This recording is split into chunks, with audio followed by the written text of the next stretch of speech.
All right.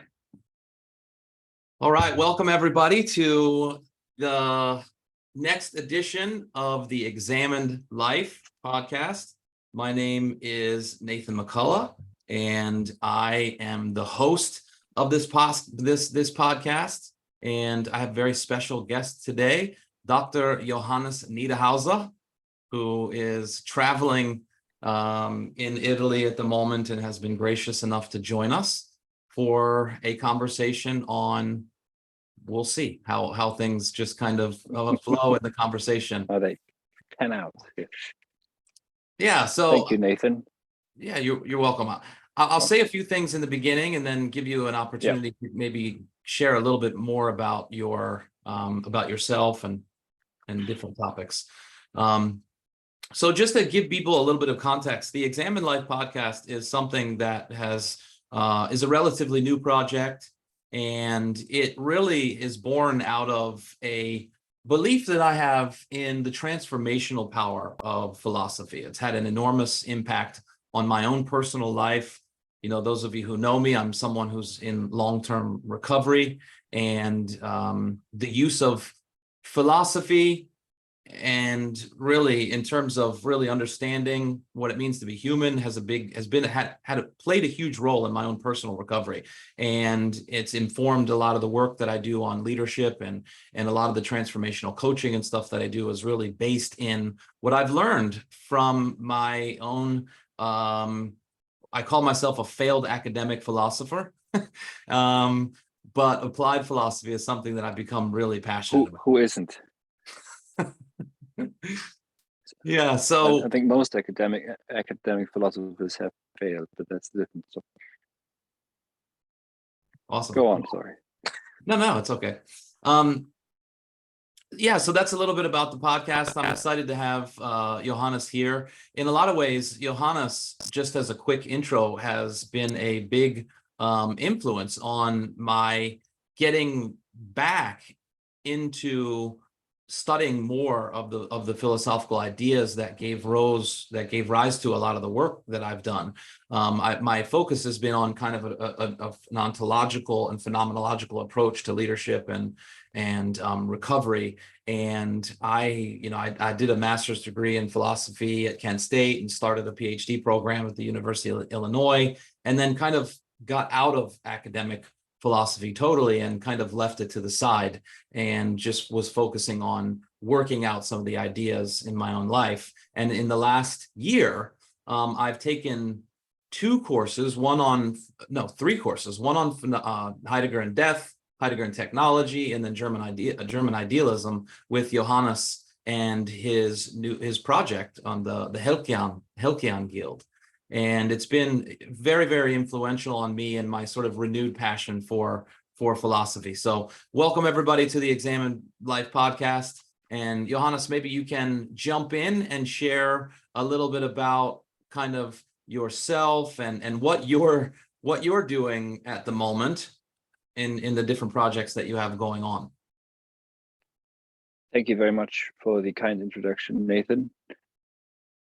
Well, I finished my PhD, to begin with the boring part, in 2018 at Warwick University.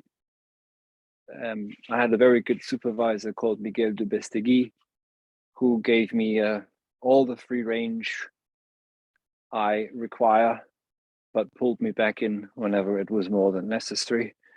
And so I was able to write a PhD on Heidegger in a very free way that is free from trends or a hyper specialization, hyper focus on one issue.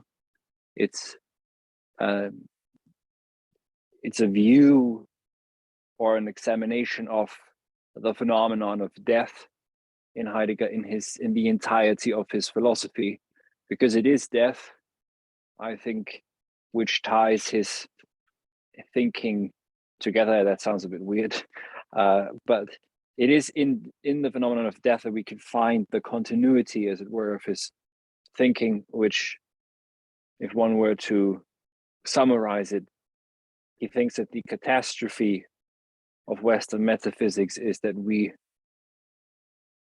not we, but that what sets in with Plato really is a forgetting, not so much of being as is always said, but a forgetting of aletheia, of concealment, of withdrawal, of the non-available, and specifically the non-available that really never becomes available, not the non-available that with the next calculation will be able to control or calculate, etc.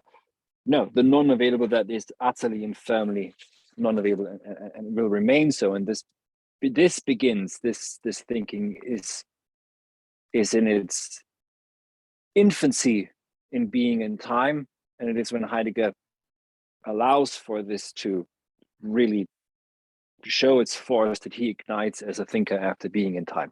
So that's more or less my thesis. Anyone who can read will find that death reappears everywhere. That's a very good book, I hear. I haven't read it, but it's good to see that you're the one who bought it. I saw on the Springer website, one download, so that must have been you. So thank you for that.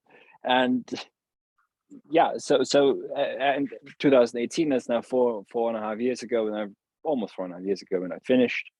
I did a bit of teaching academically at a university in London, and got out for good last year in 2020 by, call it fate or pure accident.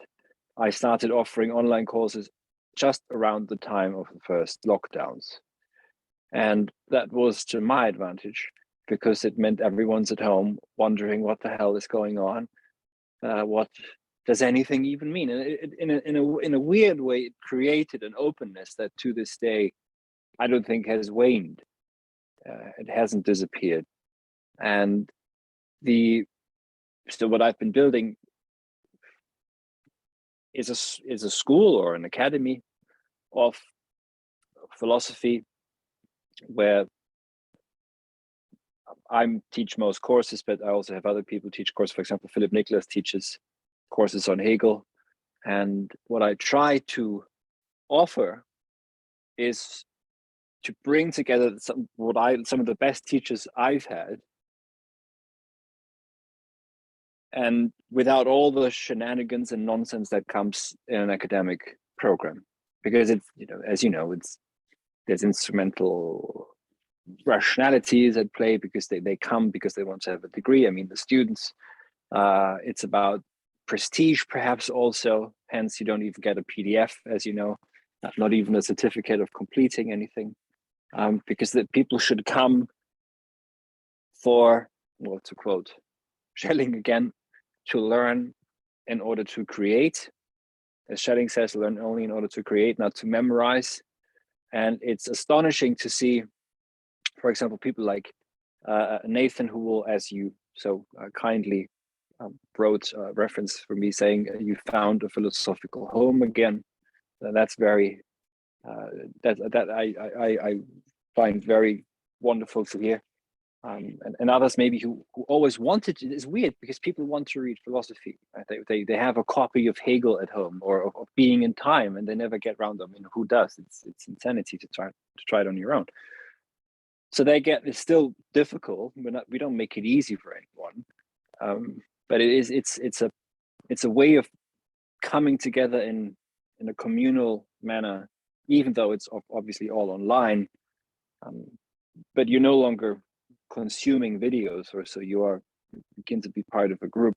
And usually what I see happening is people start writing, they form reading groups.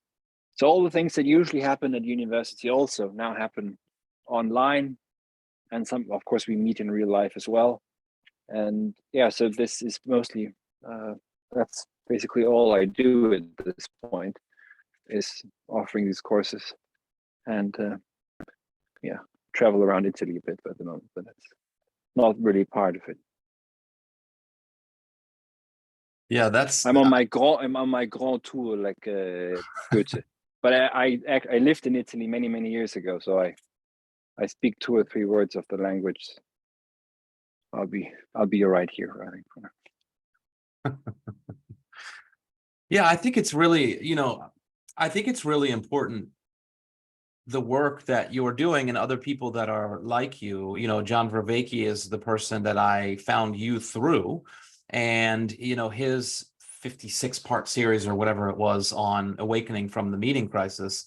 I think it's an interesting even title, because in a lot of ways, what I got from the course that I took with you on Heidegger and technology is that this medium of technology is it's very challenging in terms of our self-understanding as human beings, and kind of how we approach the world through this kind of calculative type of thinking. And it presents that challenge for what is the world that we're going to live into in the future. And at the same time, it also presents this opportunity like you're creating, which is a non-institutionalized place where people can go and think about things that are important.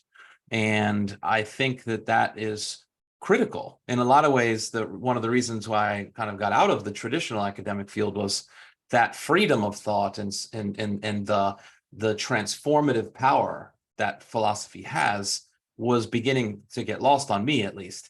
And I think in a lot of ways, these questions about how we're going to navigate the challenges that we're dealing with at the moment require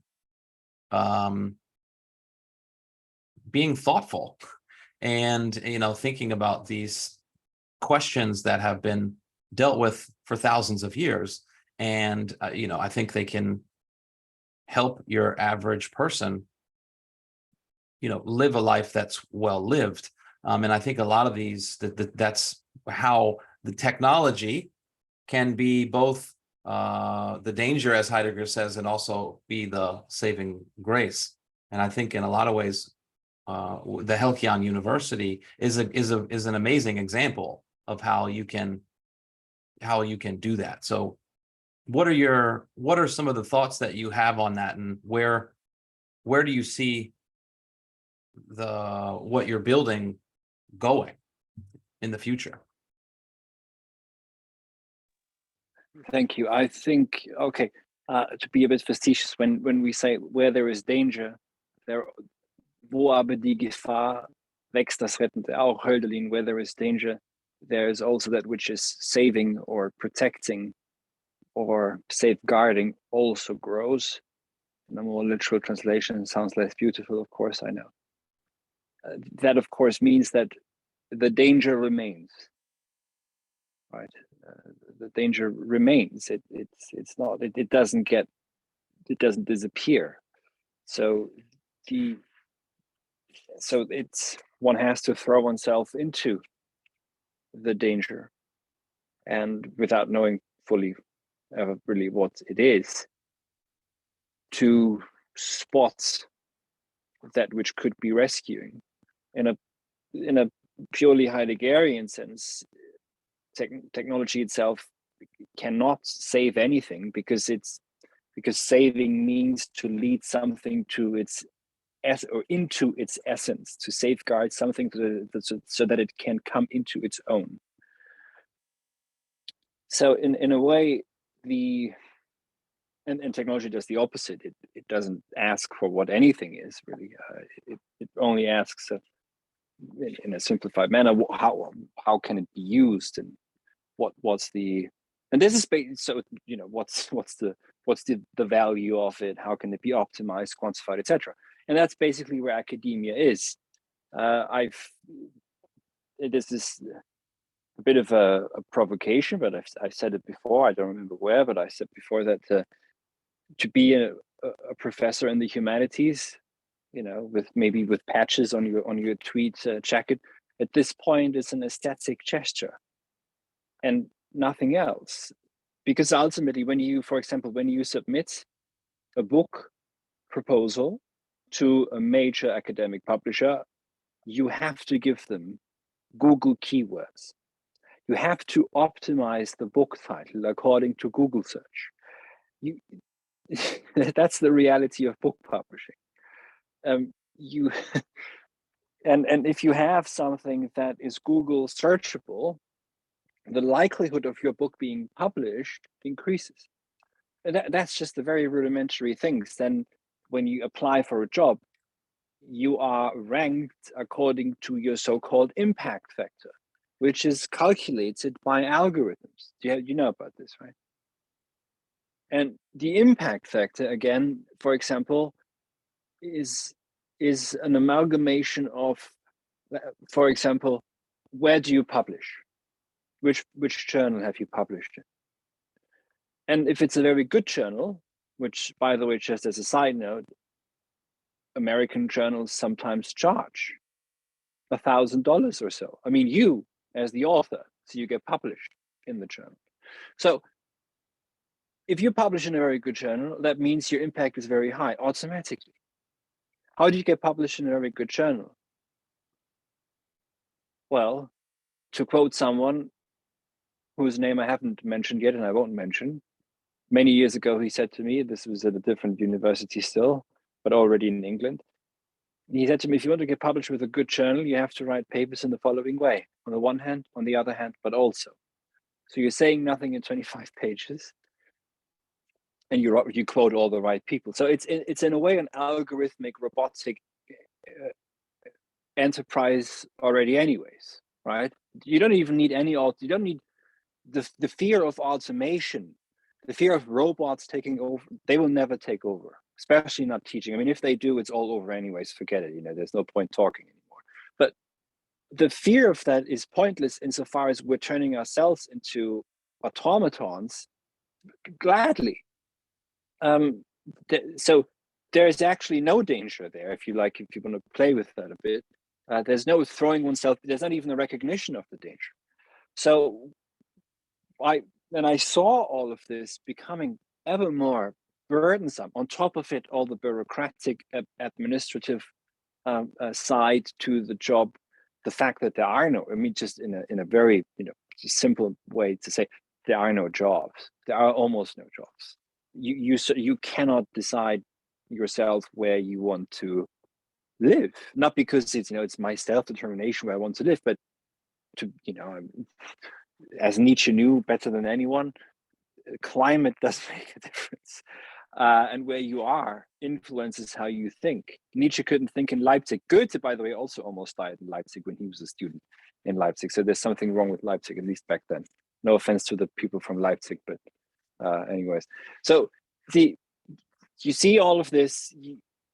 I saw all of this. I saw the algorithmic nature of the profession, and thought to myself, well, that's strange.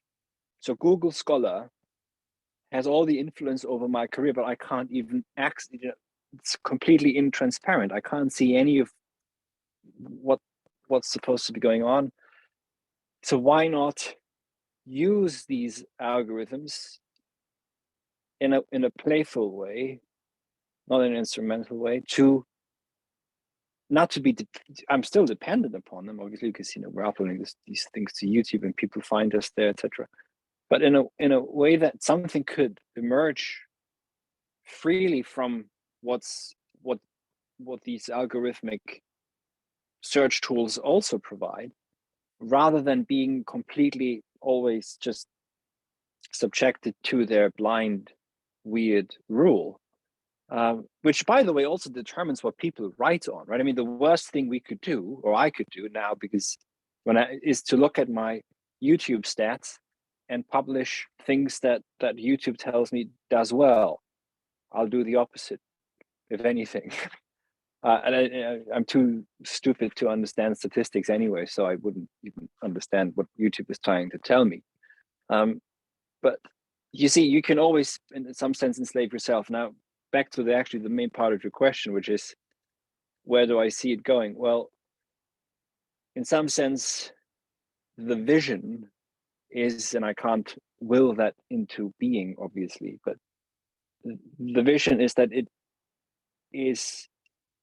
that Halkyon, and this is so maybe briefly on the name, is very much comes from Nietzsche.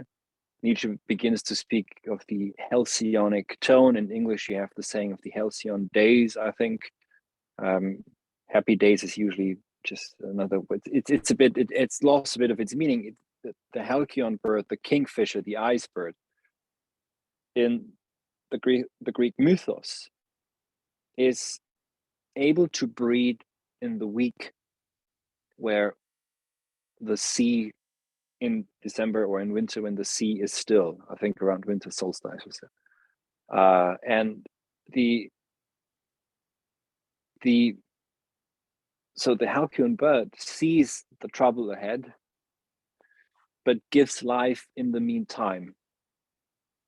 Because knowing that next year the trouble will have been overcome again, but only if, of course, the new kingfishers or icebirds have been bred and been able to spread their wings within those 1 or 2 weeks where the sea is still.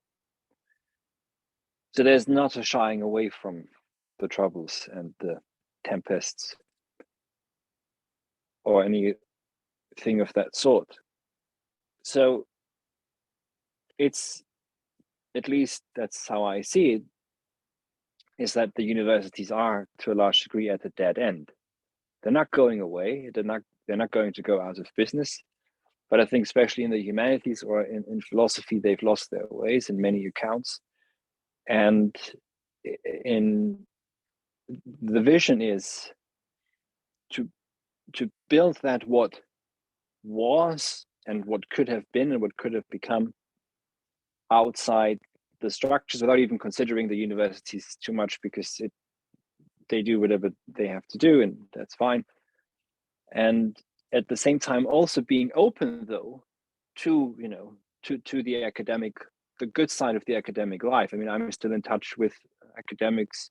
I go to conferences when I get invited, and feel that there's a genuine possibility for a real discussion there. And so in a way to, there can be a dialogue. There is a dialogue between the two sides, and the vision is ultimately to have to provide this place that grows in a good sense. I don't mean in terms of grows ever bigger, but grows in a healthy way, like a tree has to grow, and also, of course, has to withdraw a bit during winter, as any oak or so. But to have, and this is to some degree already happening, people come, they stay for a couple of years, maybe even longer. There's a couple of people who've been there now since the beginning, so almost 3 years. And once they're done with about a few courses or several courses, or get engaged also with the reading group, they become learned men, if you like, gebildet in a what's the educated? I like the word. It doesn't sound right. It sounds a bit too bourgeois. I like to say someone who's capable of seeing and understanding, thinking philosophically, but also seeing the world and the future through this, through a way of trying to be free rather than perhaps enslaved, to come back to your initial question, by the danger that is technology. But through, not through technology in the sense of an instrument, but through technology as a path, almost. Yeah. So, I don't want to. I do want to talk about freedom at some point as well. But based on what you said earlier about Schelling, right? You learn only to create, and I know also Hegel said that philosophy should never be edifying. And I was just reading the other day Heidegger's Introduction to Metaphysics, and the beginning of that book, he goes on for quite some time about philosophy not as a method or as even as a process or a tool to be used in some sense, but that it's designed, or that it's something else, right? So it's not, there's no in order to in that sense. And so that's where this idea that I don't know if I'm obsessed by, but this idea that philosophy has the ability to transform. And Heidegger mentions many times that part of his, I don't want to say mission, but his work is about facilitating the transformation of man or Dasein or whatever in its sojourn through life or between birth and death, something like that. So what does philosophy mean for you in that context? That's a broad question, but maybe briefly on Heidegger. So what Heidegger does say throughout his life, from time to time, of course, not all the time, is, and maybe not always explicitly, but he is concerned with the Verwandlung des Menschen, with the Verwandlung, the metamorphosis, or the transformation of man. I mean, transformation, it's, you know, itself has become, of course, as you know, a technical term, a tool, a term of technology. The transformational management is always about, you know, you have to transform all the time. But it's Verwandlung is in some sense is an appropriation, and at the same time a metamorphosis, insofar an appropriation of who we are as Dasein. But to simplify this, for Heidegger, we are trapped in subjectivism, and that's supposed to mean that we are trapped in the assumption that the human being is the ground of all beings, and hence also controls all beings through technology, for example. And the transformation of the metamorphosis is towards Dasein, which is equivalent to saying that we are in the world, that we are, and so insofar as we are being in the world. We are in the world being, in der Welt sein,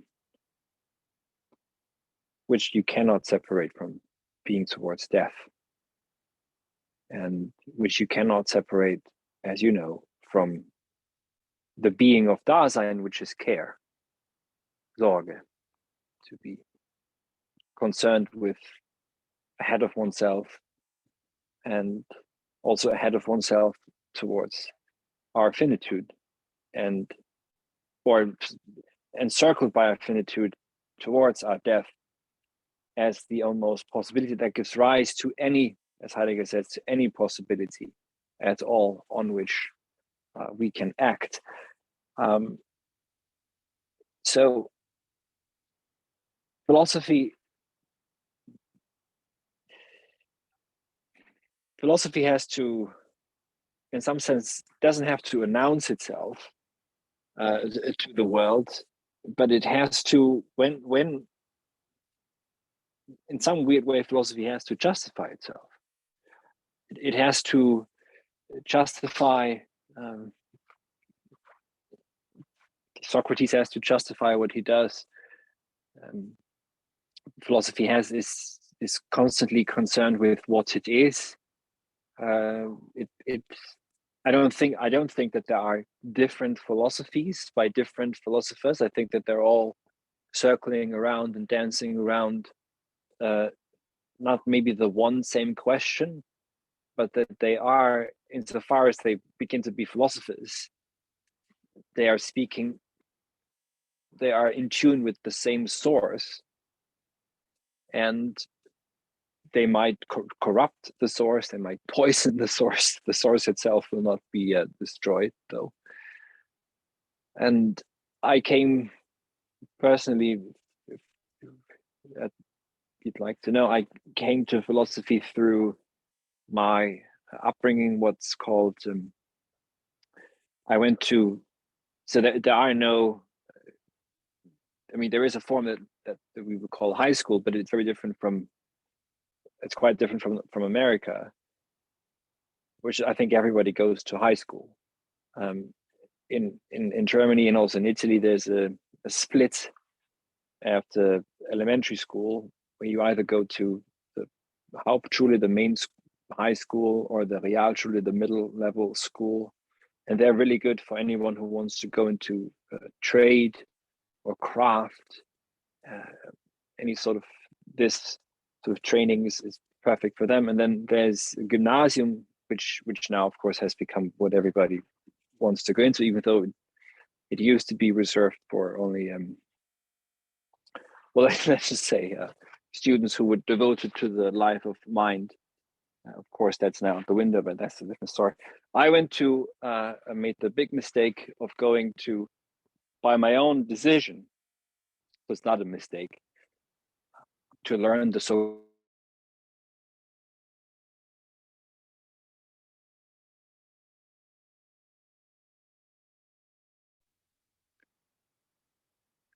And then English, and when you're around 16, 17, you start to learn and read ancient Greek.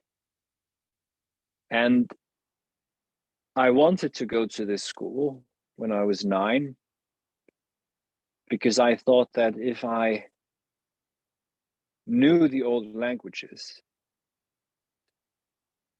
I would learn about the mysteries of the world. Now, in all these years that I was at the school, I had, many people who were officially had the title teacher, but I had one teacher. Maybe there were 30 or 40 people who got a paycheck every month, but there was one teacher and all of these 40 people who were in my classroom over the years.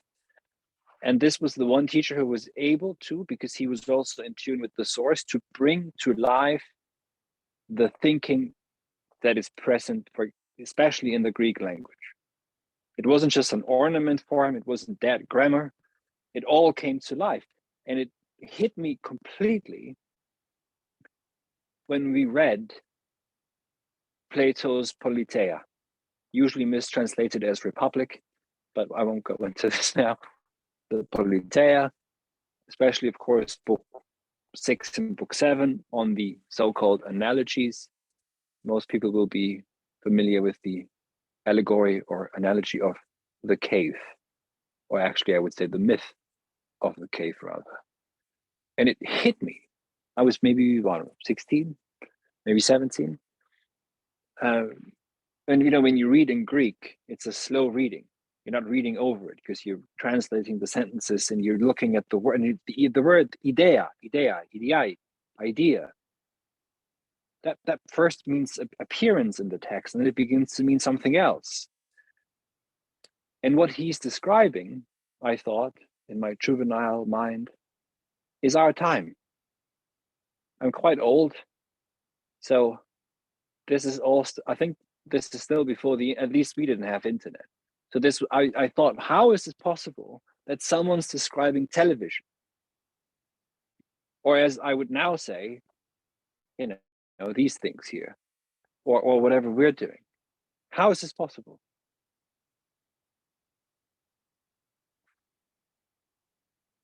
And it never left me the notion that in philosophy something absolutely fundamental is at stake. Namely, and not just in terms of a theory, is Plato right or is Aristotle right? No, what's being fought over is the meaning of reality, if you like. Is what it means to be, what it means to be real, what is and what is not. And that's the constant battle, if you like, of philosophy that certainly isn't over. And it's, in some sense, we could say that all of what this year, I haven't met you in person yet, unfortunately. If you have the time, fly over. We have a vino in Palermo.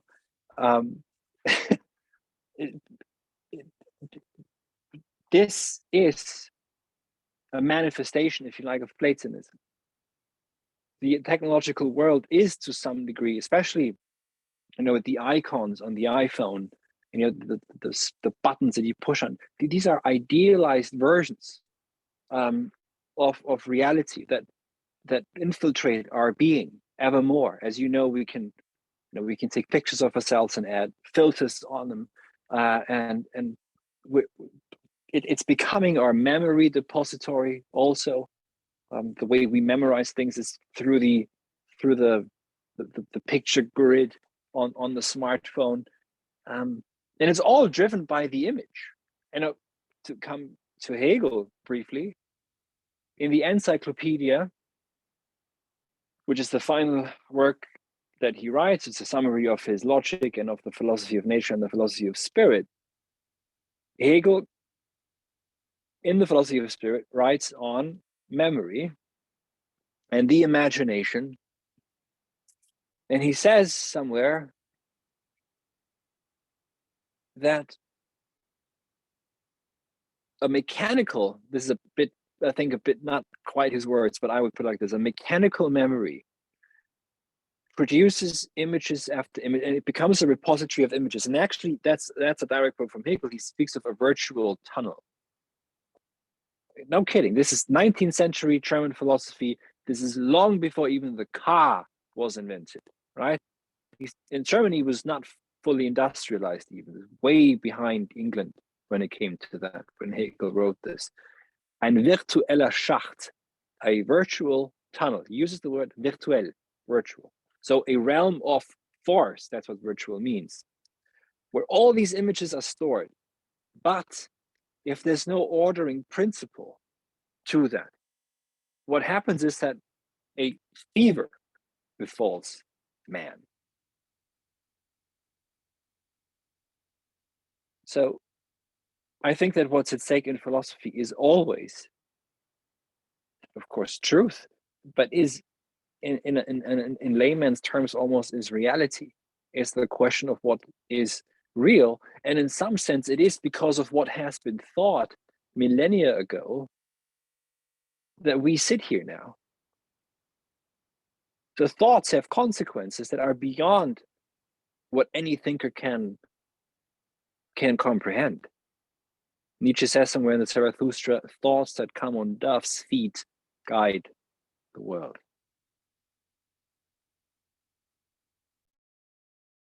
Yeah, very striking. You brought me back to, I think we talked about this last time, but my first philosophy professor, it was a philosophy of religion course, and we read excerpts from Being in Time, a bunch of Heidegger, and thus spoke Zarathustra. It's like, this is my first experience of philosophy, and we're like, diving headfirst in. But I remember the experience of that, and having the experience of like actually thinking for the first time in my life. Like really, I had this philosophy professor, and I'm going to interview him later because he's got a new book. It's amazing how he just keeps going. But, he used to like crawl around on the floor, and it was like so animated, and he was so passionate about what we were learning that I was struck that this person has access to a way of thinking or something that I had not experienced before. And I just wanted more. I wanted more of that. And that was kind of my first experience of what the questioning of philosophy can make available, and that was, and I still live out of that experience. I really strive to keep approaching life with that kind of passion. And he, he wrote a book called The Geography of Suffering. And it was really like, what emerges out of directly confronting our finitude, our mortality, these things. And I remember when we were going through Being in Time, and I didn't really understand anything about Heidegger or anything at that time, right? So it was probably a blessing at that in some sense. But when we learned about the idea of the Augenblick and this moment, that's what when I say transformation, by the way, that's what I have in mind, is this, I can't quote the passage or anything, but this moment in which nothing changes and yet everything changes. Or not changes, but there's something else is revealed in that sense. And I had that experience, and I'll never forget that experience. So that's what I mean by this kind of the transformative power of philosophy has had that immense impact on me. Yeah, so when you said that, all of that came streaming back, and of course, what you said about And yeah, about in the cave, yeah. when they had the images and all of that, and then Heidegger's later discussion about technology, and wow. Yes, and and the art or the task, and if so, there cannot be a democratization of wisdom or of philosophy. That should be clear since Socrates. Yeah, everybody knows how Socrates ended, but no, it's and also how the cave ends. The cave ends when the man who's freed and comes back. That's important. He comes back. He doesn't stay outside. He comes back. Why does he go back? He goes back because the cave is inextricably part of reality of the world. He comes back to the cave. He wants to warn, actually not warn, but make his fellow prisoners see the truth. And he is, to quote Plato, confronted with death. They want to kill him for it. Not only ridicule him, but kill him. So the task, though, is if someone is striking, you said, the first time I was thinking, not in this vernacular everyday sense of what are we thinking, what we're going to eat tomorrow, but thinking in a way that all of a sudden nothing makes sense and everything makes sense at the same time. You begin to see the Sinnzusammenhang, as the German says, the hanging together of sense that for some reason holds itself alive throughout the eons. And that sometimes comes through. It comes through, for example, when we read a text like Goethe's Faust or Homer's Odyssey, which couldn't be further apart, not just in terms of years, but in terms of who's writing this and what the story is. And still, they belong in with the same. That is always also not identical. But the task then is to keep this flame lit alive for oneself and for the world. To have this moment recur, as Nietzsche says, eternally within one's finite existence, and not to diminish it or ridicule it or destroy it. And there is, I'll mention this briefly. There's a short story by E.M. Foster. I think he was Irish. Forgive me if he was not Irish, but from somewhere else on the British Isles. I've only been there a decade. I always get confused. But Foster, I think, wrote the novel A Room with the View, which is a Hitchcock film as far as I know. But he also wrote a short story, which is The Machine Stops. And it tells us of a future humanity that lives underground. That lives underground in a complete mechanistic or machinic world, where they live in cubicles that have, I forgot a very specific geometrical form. And now here's what's striking, though. They describe, they have very weird, alien-sounding names. So even though they're within the earth, they're at the same time completely uprooted.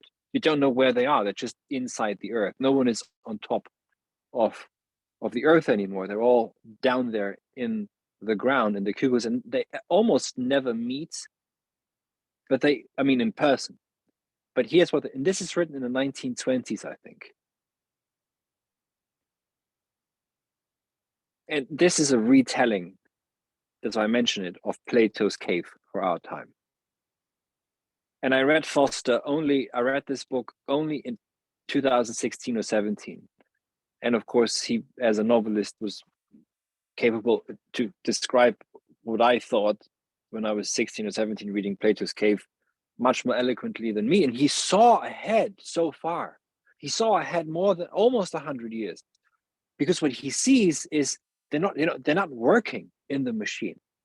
They're not working for the machine as machinists. They don't have to keep it. The machine just keeps itself going. But for some reason, the machine feeds these human beings with, well, everyone has a tablet at home in their cubicle, and they basically use what we would call Zoom or Skype to video, to see each other, like you and I now. And now get this, and this is where it gets absolutely frightening and uncanny. To be affected by ideas and notified. So they hop on, their days are spent listening to talks by someone else on the machine, on Zoom or YouTube, to get affected by new ideas. And also, by the way, completely confused, of course. So careful what we're doing. We're playing with fire here, obviously. But very importantly, and this is absolutely crucial, is that these ideas are not to be original. They are not to be primary. They are not to be, and this is, so he actually says they are supposed to be tertiary, of the 10th derivation, of the 10th degree, a quote of a quote of a quote. Basically what academic philosophical writing has become. As you know, it's not secondary literature you're dealing with, you're actually dealing with tertiary literature, the 10th source that you're supposed to quote now. Rather than going to the source, there is no, just think about secondary sources. There is no, either there is one source, which is primary, or there's no source. There's no second source of a river. A river has one source, and not if there's another river, another source, that's another river. The river has one source, not 5, not 10, not even 2. So there are no secondary sources. There's no secondary literature. There can be attempts to say again from out of the source, which is what philosophy should be. This is what scholarship should be. And that's when it is scholarship. And the scholar has to do, comes from school, it has to do with scolaire, with bringing to the fore that being of the human being. That's what scolaire is. It's our ethos. That's what ethos means. So it's not ethics, it's being, it's essence. So Foster is able to foresee this because, as far as I know, he was classically trained also. So he was able to see that this would be coming. But the danger is, and this is a warning to anyone who's listening to us, or to me, not to you, Nathan, just is what I'm hearing. Am I just entertaining myself to be affected by a new idea and actually be more confused in the evening because I've listened to like 8 podcasts in a day? Or, to come back to the theme of your entire project, is it something that leads to an examination, to trying to test and see what is and what is not? Because if not, then we are already trapped in that machine future that Foster foresees, where we really only do this, engage with this as entertainment, as a means of distracting ourselves from, well, the fundamental angst that drives human existence. And without, though, and that's so, the machine is not really this.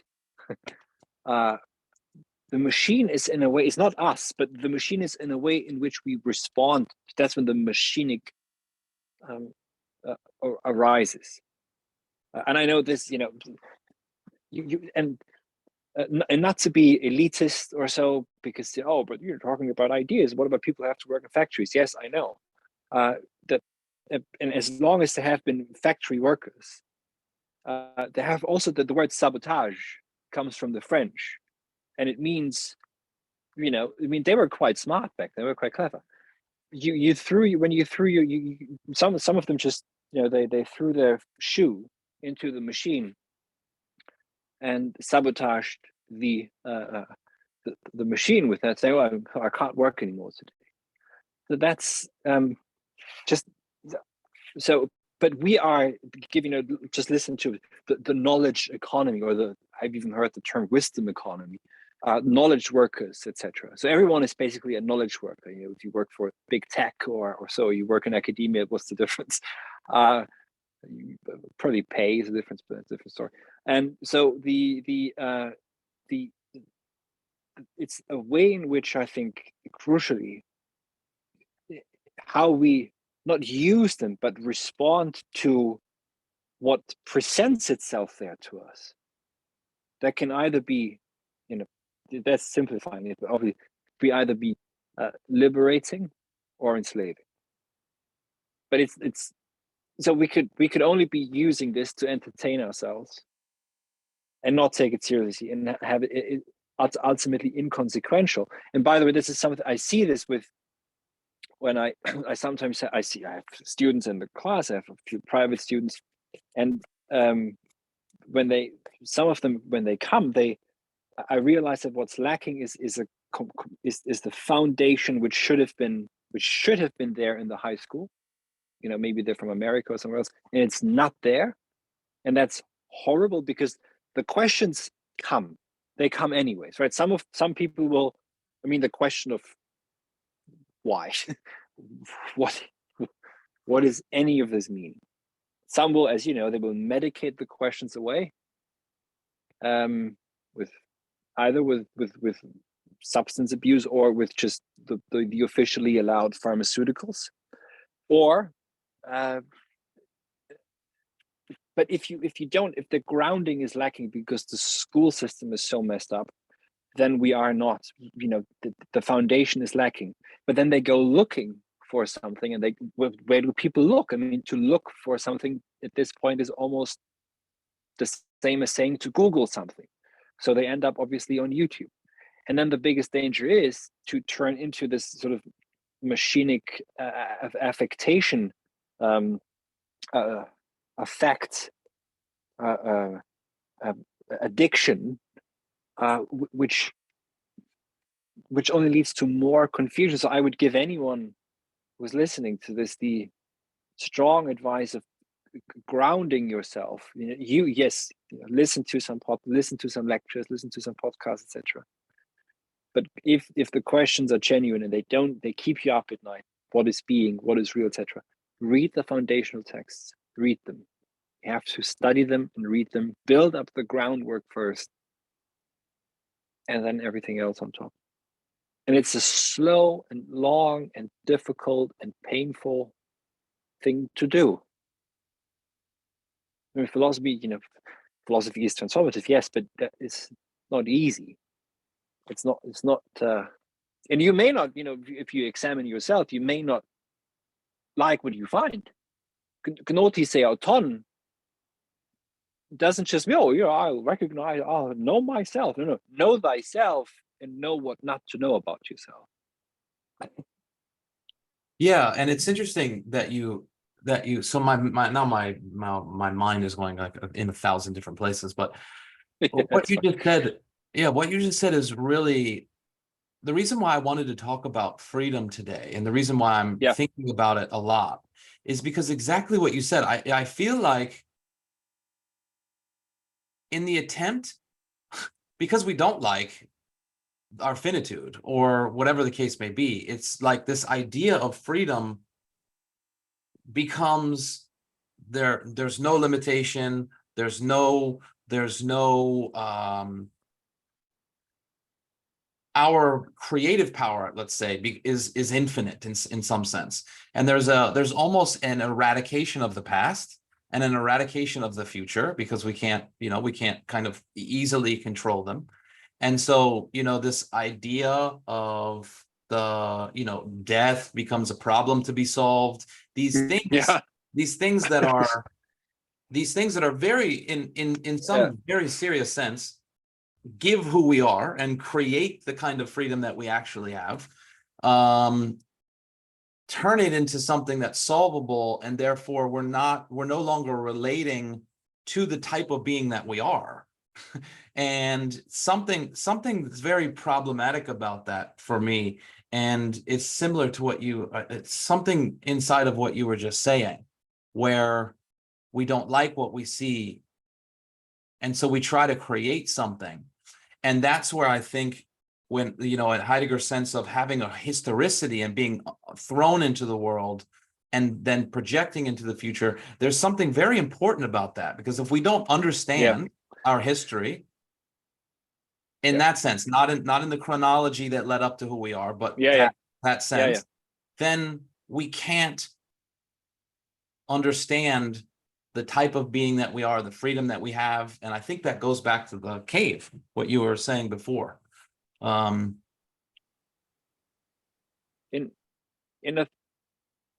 Sorry, do you want to say more? I didn't want to interrupt. Those are all kind of questions and just things that came out, so please. I'll respond maybe I don't know, maybe indirectly or maybe not. It is quite important. Just today, I mean, so I sometimes record shorts, which I guess are the death of thinking. So I'm to blame here, and sometimes they're a bit provocative, and in some way it's funny to see the reactions and see all the weird associations that people make. Also, I basically do it to go fishing. I go fishing.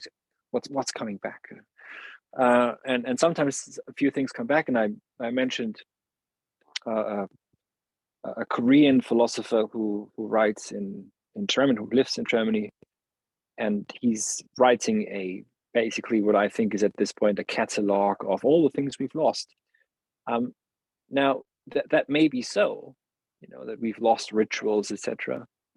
But he gives in his books, to be fair, in his pamphlets, he does mention, we've all become narcissists. So the art of listening. The danger I see with things like this, and I've seen other things emerging, as they call, the sense-making space and all this stuff on the internet. That's basically just the outside. It's not grounded in historicity. It's not grounded in let's say a strong philosophical tradition. It's very often very groundless, more of a corruption of sense, if anything. And actually, if it were just about the art of listening, or being a bit, learning how to linger or contemplate. I mean, first of all, that's not our epoch. Our epoch is not where we just and also we're not that's maybe not what people want to hear, but we don't willfully decide what is and what isn't. And if any, so I'm going in as many directions as your question, I think, without really answering it. But okay, I'll try and make it concise. I've also actually did my training in analytical philosophy, and the one thing that they actually can teach you is to just, cut it up and shut up and get to the point. So here's my two answers to two things you may not even have said. The first one is this: any sort of practice, etc., that must actually be grounded in a tradition. That tradition cannot be a simulacrum. It must be a genuine connection. At the same time, this it could so, and in that regard, anything that gives us too much of a sort of a nice feeling, or then we're back in the machine stops. This is exactly what's going on, I think, in that short story by E.M. Foster. Because again, examination really does mean to confront also. And I'm not a psychologist, I'm not a coach or anything. I don't know. I'm not doing any of it. But philosophically to get to the point where death is the only thing that is present in quotation marks. It's not present ever, but the only thing that still spits. That's painful. That's terrifying. And in the other sense, I think so it has to be grounded in a genuine tradition, and that tradition doesn't have to be rigidly taken over, but we have to be careful not to generate or not to fall into the trap of surrogate sense, right? So there are no quick solutions. There are no arbitrary sort of things that one can do in order to overcome the crisis that we're in, because that crisis, I mean, just for anyone who's maybe new to all of this, the word crisis is around in Europe since after Hegel. This is the mid-19th century, is when all of a sudden all is in crisis and has been in crisis. The arrival of nihilism, death of God. Nietzsche is just the loudest of them all. But there are others who are less loud and less known than him who see this just as much. That the collapse of categories has been going on for almost 200 years now. And Heidegger's response, by the way, is a different one from Husserl's, but is an attempt to get back to the phenomena themselves and to try and find sense insofar in that which shows itself by itself, and that comes back to historicity, to Geschichtlichkeit. So it's not arbitrary. It's not some sort of, you said this is cut off from past and future. Yeah, and the reason why I say that is because it seems to me the let's say the ordinary sense of freedom that we have is like this ability to just spontaneously act or spontaneously create, or it's from nothing. And there's this sense of I think one of Heidegger's radical ideas is the idea of a static temporality, right? So this conception of freedom as being limitless and bounded by nothing. And it's kind of like what people want, right? They want to be able to be unconstrained, unlimited. And so this idea that, the transhumanistic idea that we can live forever and death is a problem that we can solve. It's also on this, it also has underneath of it a kind of a linear conception of time where there's a past, which is a now point that used to be, and then it flows into the present, which then is flowing into the future. And that conception, Heidegger would call that the ordinary conception of time, I think, gives rise to an understanding of the kind of being that we have and the kind of freedom that we have that I think is ultimately is misguided and leaves us with a non-understanding in some sense of the kind of freedom that we actually have. So Heidegger has this idea of ecstatic temporality, and you can say more about this, but that's like there is no past in the sense of something that used to be, and the future as like a now point that will be in the future, but that our freedom is actually this interplay, this mutual arising of the different ecstatics of time that is ultimately bounded by what he will call birth and death, or the fact that we come into the world already in a world that's full of meaning that we didn't choose, and all of that, and then we are finite. And there's something about being finite that's radically important for understanding the kind of being that we have. And I think somehow that gives rise to a different conception of freedom. Yeah. So briefly on Kant and the autonomous subject. The freedom that Kant proposes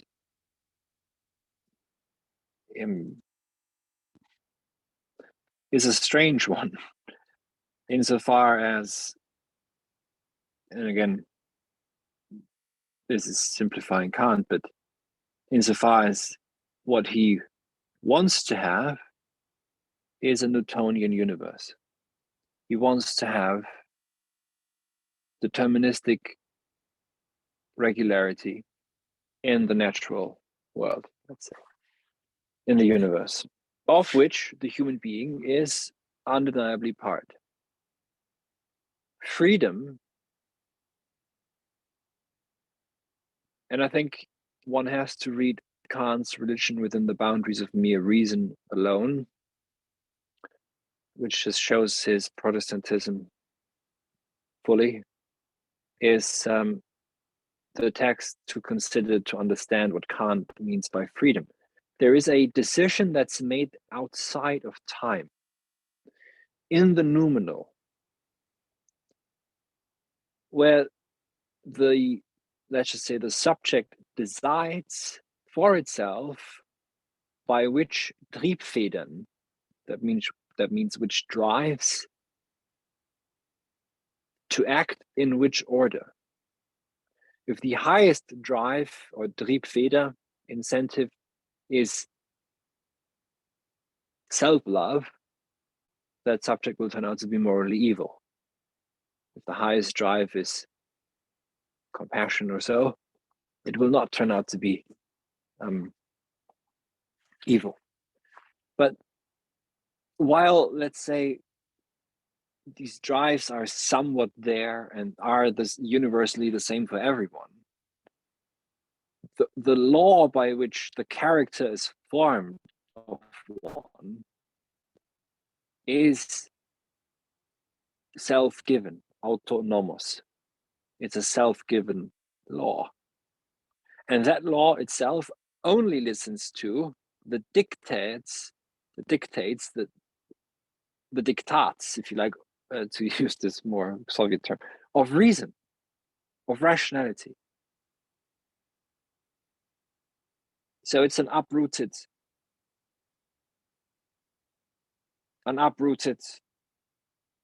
law that isn't grounded in the historical. Nietzsche says somewhere that Kant and Kant's moral philosophy should be understood as nothing but the attempt to ward off the historical dimension. And so this cold rational diktat, or almost dictatorship perhaps, cannot perhaps tie us to. And autonomous also means that we're freely self-chosen in a sense. I mean, so it gets a bit complicated in Kant because there is original sin, an original sin, at least in some sense. I mean, there is and there isn't. I mean, in Kant, it's you never really know. I think in that text where he's really going, whether he is still in favor of some sort of original sin or not. It seems to me that to some degree he is, and in other ways he isn't. But if let's say if he were, then that would at least tie the human being to some sort of limitation from the beginning, and also to the fact that the human being is not perfectible, and or not perfectible, let's say, through his own making. So there is in Kant really, one cannot just simplify it and blame everything on Kant or on Descartes or the others, but in some sense, of course, the self-making really comes to the fore here, the self-construction also. Whereas in a thinker like Heidegger, one has to accept one's thrownness. The thrownness, give Offenheit, being thrown into the world, into a language that isn't our choosing. And that ultimately one cannot rid oneself of from entirely ever. And freedom, it's completely impossible. There's no noumenal realm from which we could abstract from ourselves completely and then come back out transformed or so. It's only through, as you said yourself, that which to see that which has been, and this is grander than just the decisions of my life, but is the tradition in a sense, heritage, etc. That comes back again, of course, in a new form or a new light. And the art would be, to speak with Goethe, to achieve Anverwandlung, is the German word, which means metamorphosis or transformation through, becoming or bringing to the fore something of, let's say, of a text that I read of Homer, for example, or Heraclitus, so that what the text says discloses something of my own being, and through this reading I become more of who I have been without knowing that I have been that.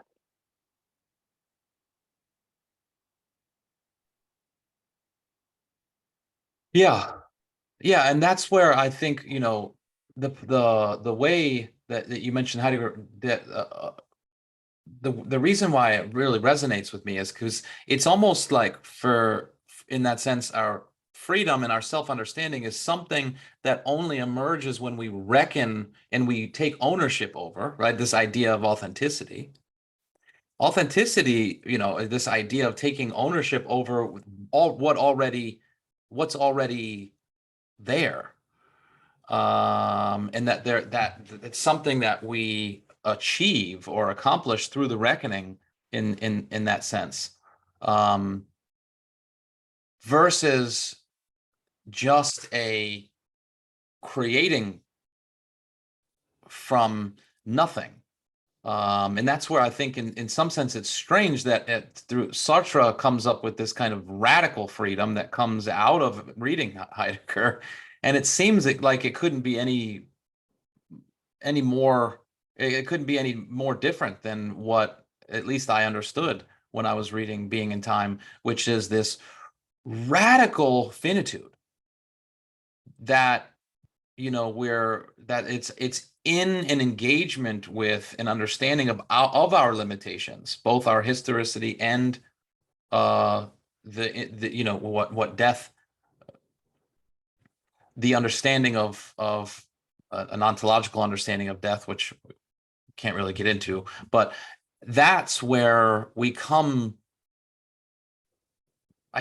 self-aware in some sense of the kind of being that we actually have, and then be able to take ownership of that. There's something in that to me, that's where it's like freedom is something that's achieved, and it's not something that's self-determined or self-given. And I think in my limited understanding of Hegel as well, even self-realization is something that requires the other. And it's instead of the other being a limitation of my own self-understanding, it's like it's a condition of my own self-understanding, is that limitation, or the other is something that's not a limitation. It's a condition of that, of it, or something like that. In a way, there's nothing wrong with calling it limitation, because a condition, in some sense, a Bedingung, is also a limitation. In Hegel, what we mustn't, we find ourselves through the other, not as a mere mirror, as a narcissistic mirror of my own being or so, but in losing ourselves to some degree completely in the other, almost alienating ourselves from ourselves through the recognition or encounter with the other. And at best case, not be remaining stuck there, but returning through the movement or the motion of negation. And spirit, for example, is negativity for Hegel, is a constant negation. And that negation lets one return to oneself in a different manner. This, I know this sounds very abstract to anyone and not very beautiful, but there are different ways of saying this, and this is a motif that is profoundly Occidental, profoundly European. I mentioned Homer before. Odysseus goes out in order to return home, to err home. He's on an erring path home. He's running errands, you could say, in a bit of a play of the idiom here. He returns home the same and not the same.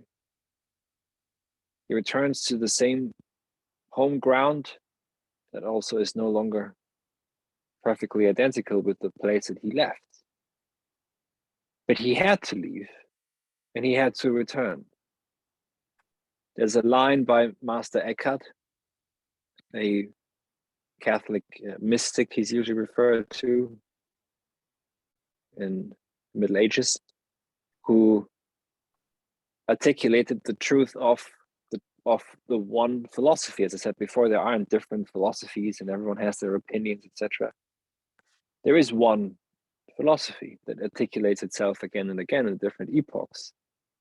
Philosophy itself is radically finite in a way, and then remembers itself, it recollects itself. A philosophical dialogue is one where we begin to recollect the mind itself, spirit itself. Thinking itself recollects itself in a philosophical dialogue.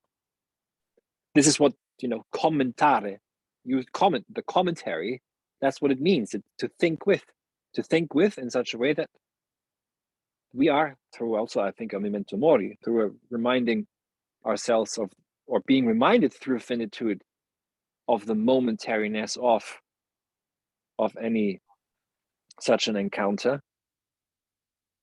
There's a brief recollection, and something can flourish, of course, and also die again. And this has to be done again and again, as long as we are indeed human. What the transhumanists want to do is they want to get rid of this. They want to solve the problems where there are no problems and there's nothing to solve. I mean, so Master Eckhart, this beautiful sentence that expresses, that articulates this truth, which is the truth of the cave, which is the truth of Dasein becoming authentic through going through the inauthentic and losing oneself in das Man, and once coming to oneself, being freed to oneself, losing oneself again. So here's the line from Master Eckhart. Why do you go out? In order to return home. Again and again. Now, the transhumanist technocratic mindset, terrible word, looks at this and says, well, it's nonsense. It makes no sense. Why would you do that? Why would you go out to just stay where you are? Problem solved. Or we build an app on how to optimize our way back home. But the human being has to leave. You have to lose your. I mean, this is, you lose yourself, not in order to gain yourself. There's no guarantee that there's no guarantee. But you can only really gain yourself or find yourself if you're willing to lose. I mean, not, I want to lose myself a little bit. No, lose it all gone, all disappears. You no longer exist. And then perhaps you might gain yourself again. But that in itself, so in Heidegger's being in time, authenticity is not a given at any point. You don't become authentic, or Dasein becomes authentic and remains authentic. It's a continuous wrestling with the inauthentic. One could even say that the more inauthentic possibilities we consider, the more we see the authentic. in a similar manner, very different, but similar at least with Hegel, is that the more, in some sense, we alienate ourselves from ourselves, the closer we might also be able to get back to ourselves. As you know, human beings now are being told, conditioned, and tell themselves that they are computers. The brain is just a computer, and actually, it's a pretty shitty computer because it's so much slower than these grand computers that they're building. And you know, it's mind blowing how alienated that is. That's pure alienation. That's alienation. We lose ourselves in the thing that we've built. But of course, this could give also rise to a rebirth of the human spirit also. Is that we alienate ourselves so much from ourselves and lose ourselves so much in these things that we build, you know, thinking that we're lesser than this and not as good because we can't calculate as quickly, etc. Only to at some point gain again the insight that we had to go through this utter moment of erring to come back to a human sense in a stronger way. Perhaps this is what our epoch is. Perhaps this is what we have to strive through to the utmost alienation, the utmost the utmost deformations of what a human being is, to just a crass sort of cyborg future where people have been by their own choice get hooked up to the internet and experience hell on earth, because that's what it must be like if you're not even alone anymore in your own head. Then perhaps all of this needs to occur so that through this alienation, not, you know, we don't come back to we're not to subsistence farming and just no electricity or anything, but a completely new way of being with technology that we can't even think of yet, in neither dystopian nor utopian manner. And by the way, they're always the same, right? For some, the same story is utopia. For others, the very same story is dystopia. So that tells you that those two are always the same. But let's take utopia seriously. It's a non-place. That means it's not available. It won't come in the way that it's being imagined. The imagination doesn't show us anything. What we can attempt to do is to think through these moments of alienation, and also that will, I think, at some point give rise to a new form of being human that is not even yet thinkable, but is coming back to, in some sense, is coming back to the human form. And that means, to me, means also the tragic sense, and a full-on inclusion, or being grounded in one's death. Yeah, and I don't mean to pick on Sartre either, right? But so this idea that hell is other people, that can only be, this just struck me, right? Because the thing that's I think unique about Heidegger, and the thing that's quite profound, and I think some of the other German idealists were talking about this as well when they started prioritizing nature and man's embeddedness. And so this movement away from thinking of the self as an isolated, autonomous subject that's self-determining. In that sense, of course, hell is other people, because that's a threat to this conception of having an isolated self versus understanding of the in being in the world, right? This idea of Dasein, the kind of being that humans have, as being embedded in a world already, being with Mitsein, other people, and having the kind of being that we have is only emerging in these relationships with the world and others, is a very, very different conception of an autonomous subject. Yeah.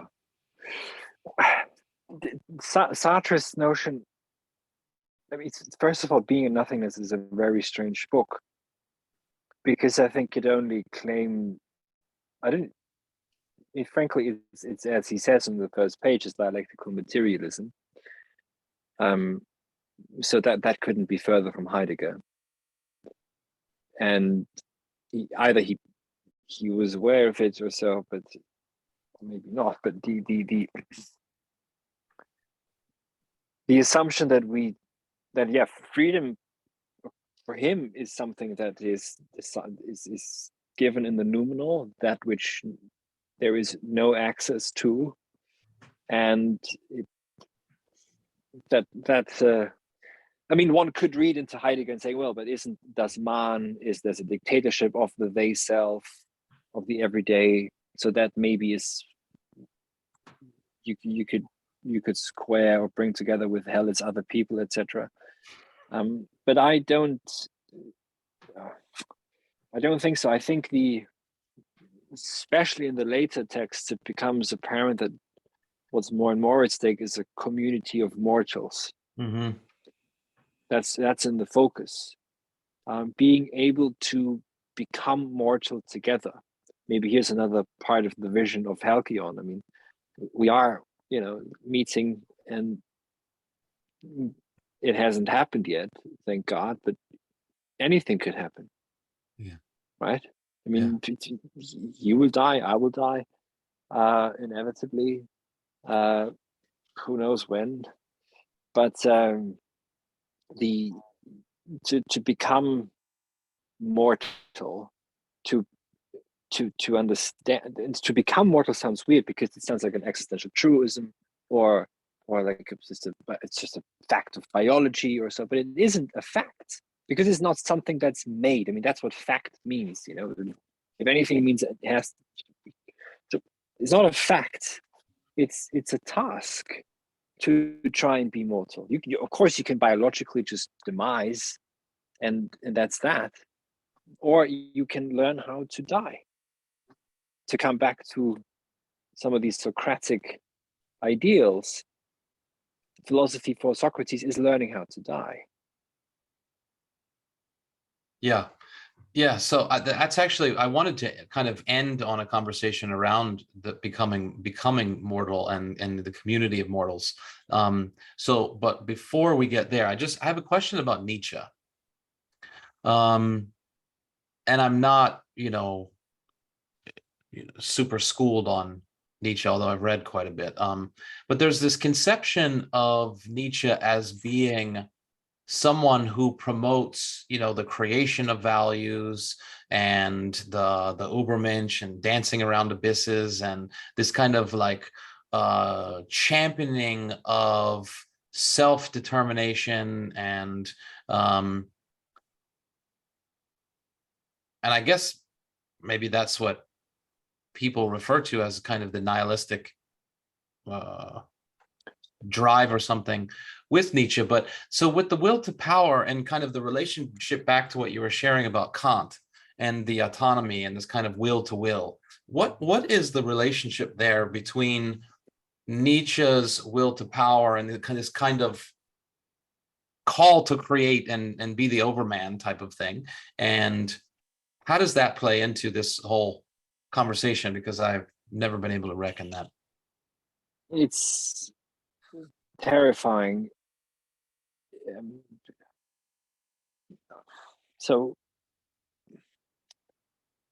And Nietzsche terrifies me because he sees what's as he says, it's inevitably coming. What is inevitably coming? The total economic management of the earth, period. There's nothing we can do. And he says the history of the next 200 years, or the destiny of the next 200 years, is nihilism. And I think, though, that after nihilism, what comes is this uncanny wheel work, the total economic management of the earth, in which human being will find his sense in what? In being a wheel, an adapted wheel.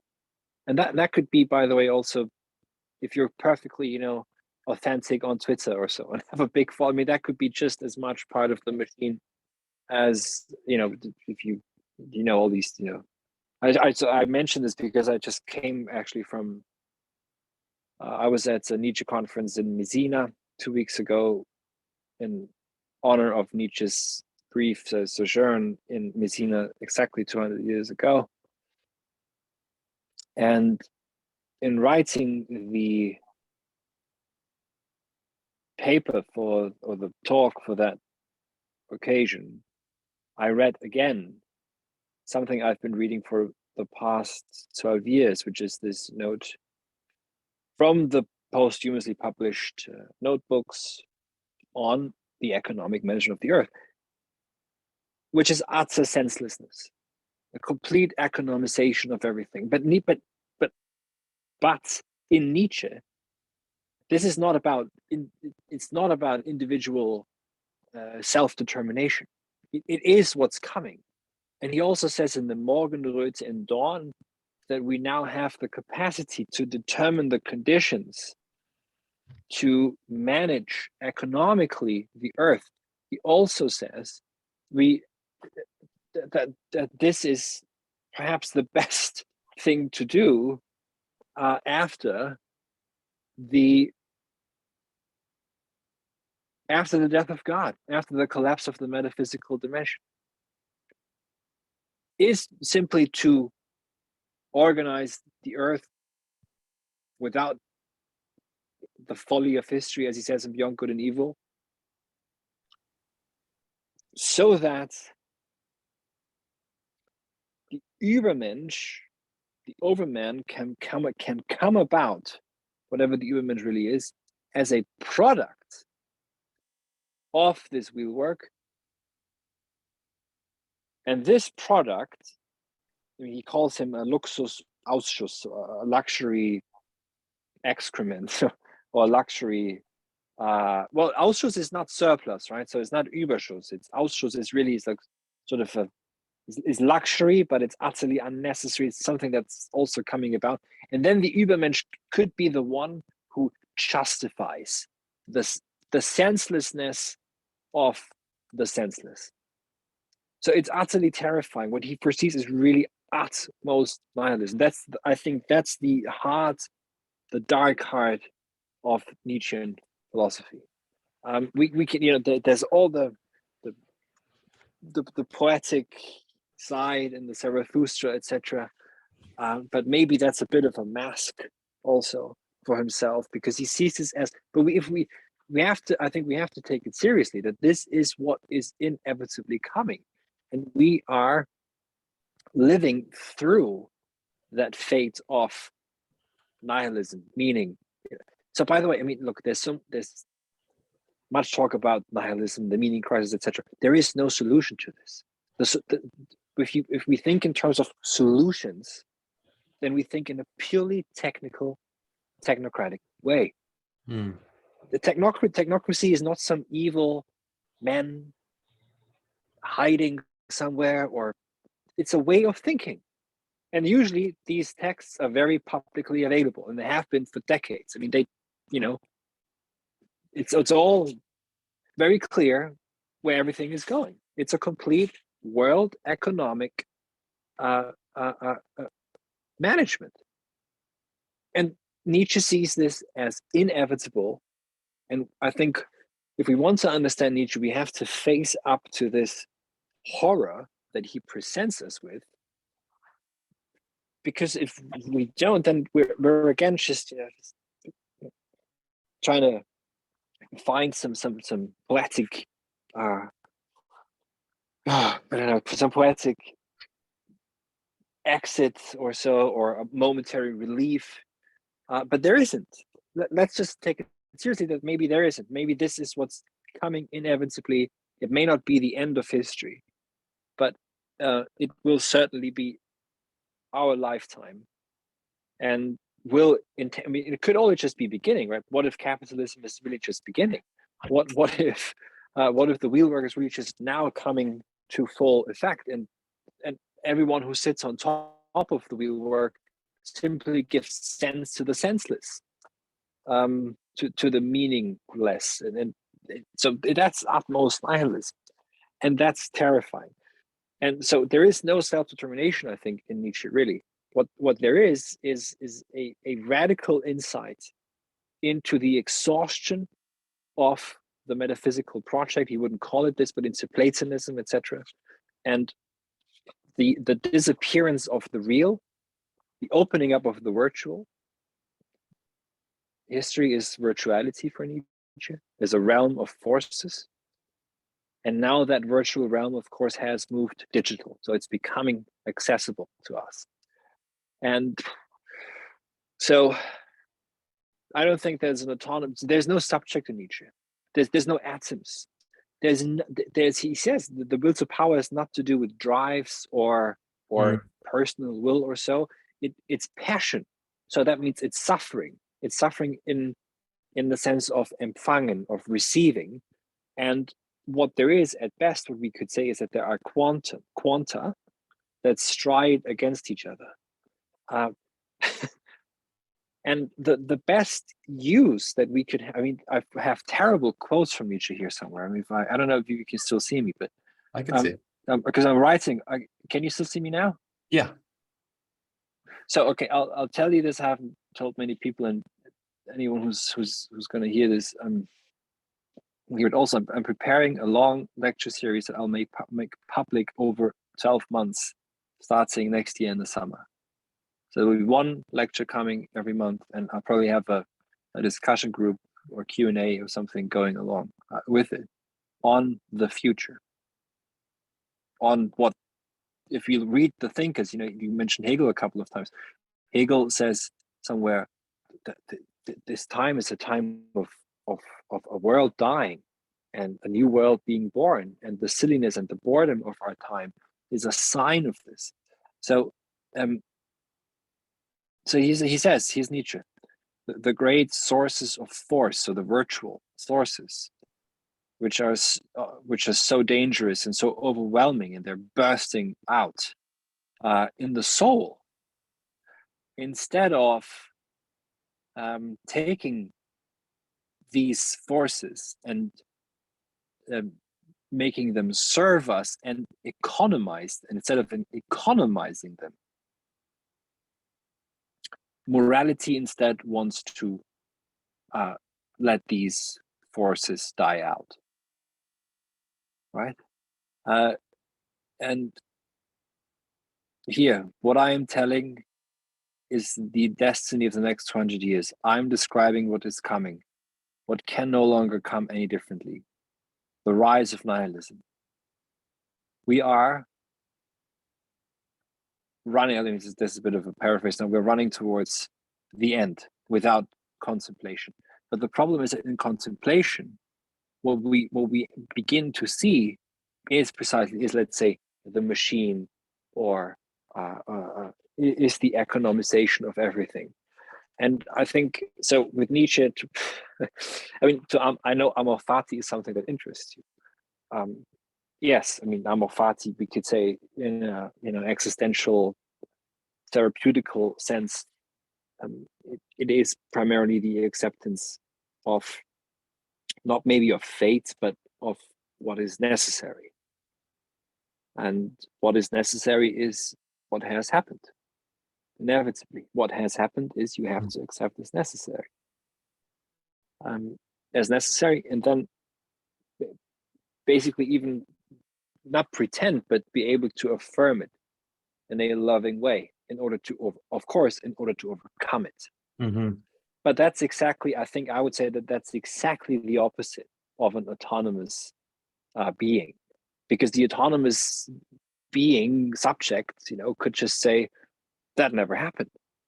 I create myself. I am whatever I say I am today, and tomorrow I'm something else. Amor fati means to accept, let's speak with Heidegger, thrownness, etc., etc. On the grander scale, we today would have to accept as inevitable the total economization of everything, and the world economic management and steering and attempt to provide great narratives, etc. All about these things, right? And basically generate an entirely artificial a nonsense world. The problem is, of course, that this is extreme Philistinism, what we're seeing there. So I think the Overman is a bit grander than what we have as leaders, or so-called thought leaders. So, but with Nietzsche, what would have to come is really the first is an acceptance of this as our fate, as our destiny, and then perhaps what Nietzsche sees as inevitable could show itself to be in its inevitability. I mean, there is a hyphen between in and inevitable, right? But somewhat it overturns itself, but only through our first acceptance, I think, and then seeing in a sober manner what is. Yeah. Yeah. Oh, I love that. I mean, I'll tell you. So, yeah, you mentioned amor fati, and I do love that idea, and also memento mori, and then this idea of community of mortals. And I'll kind of just sketch in my mind how these things are related. So exactly what you were saying. To me, the way that I understand putting these ideas together is that amor fati is the acceptance of it all, the way that it is, and a laying out of, regardless of how uncomfortable it is, a laying out of what has been, what is now, and the what is to come, and the what is the memento mori is one of the conditions of the possibility of our existence. Really, it's this reckoning with our finitude, our radical finitude, our mortality, and that it is the acceptance of that, right? The amor fati, the acceptance of that allow, I don't know if of suffering, also the suffering of that, exactly, the undergoing in that sense, and allowing yourself, not as an autonomous self, but allowing of yourself to undergo or to suffer that reality. And the memento mori is involved in that, in the sense that that is the, let's say, I don't know if an awareness is the right thing, but the coming to bear with, or the reckoning with, our own mortality, our own death, is the in Heidegger says that mortality is something that we accomplish. It's not a fact like death, like the biological demise, and that the mortality that we accomplish or achieve through the allowing of these things to kind of, I don't know, penetrate our understanding or something, then that is the kind of an achievement of our mortality. And that a community of mortals, like you were saying, is I don't want to say a group of people, but let's say a community of people that are come together and are mitsein in some way, with that same willingness to undergo in that sense, and come together, I don't know, in a productive dialogue, in a dialogos, as John Vervaeke would say.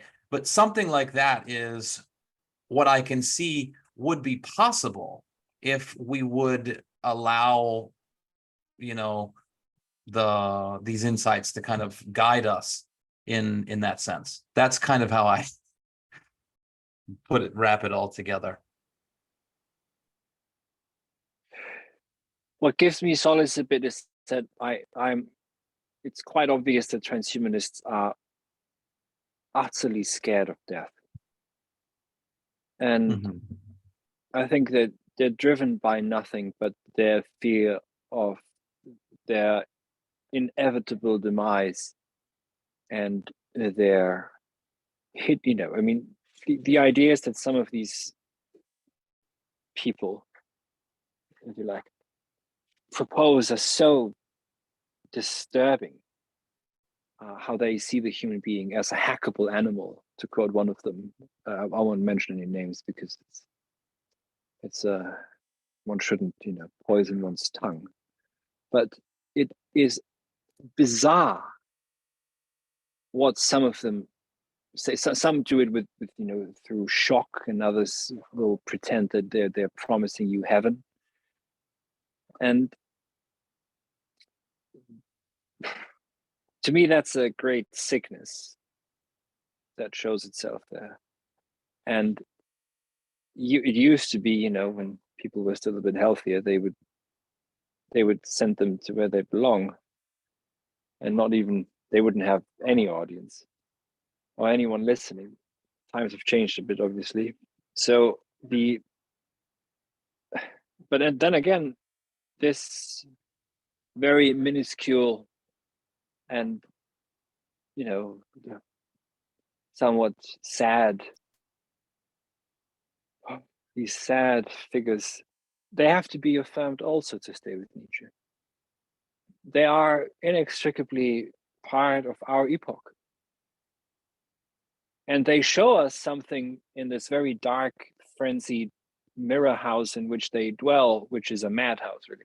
I mean, if you want to call that dwelling, then what we see is sort of the darkest places that a confused soul will go when it is not willing or capable of saying yes also, not only, but also to suffering. And what sort of projection comes out of this, you know? Who says that the human being is a hackable animal? I'd say right back, I mean, maybe you are. Whoever said it, I forgot. But we are not. We're not hackable animals. We're not animals at all. You tell me, what's first of all, what is an animal? I mean, this biology doesn't really tell us what an animal is. We can get near to what an animal is through thinking and through philosophy, but not by looking at biological properties or functions or so. But the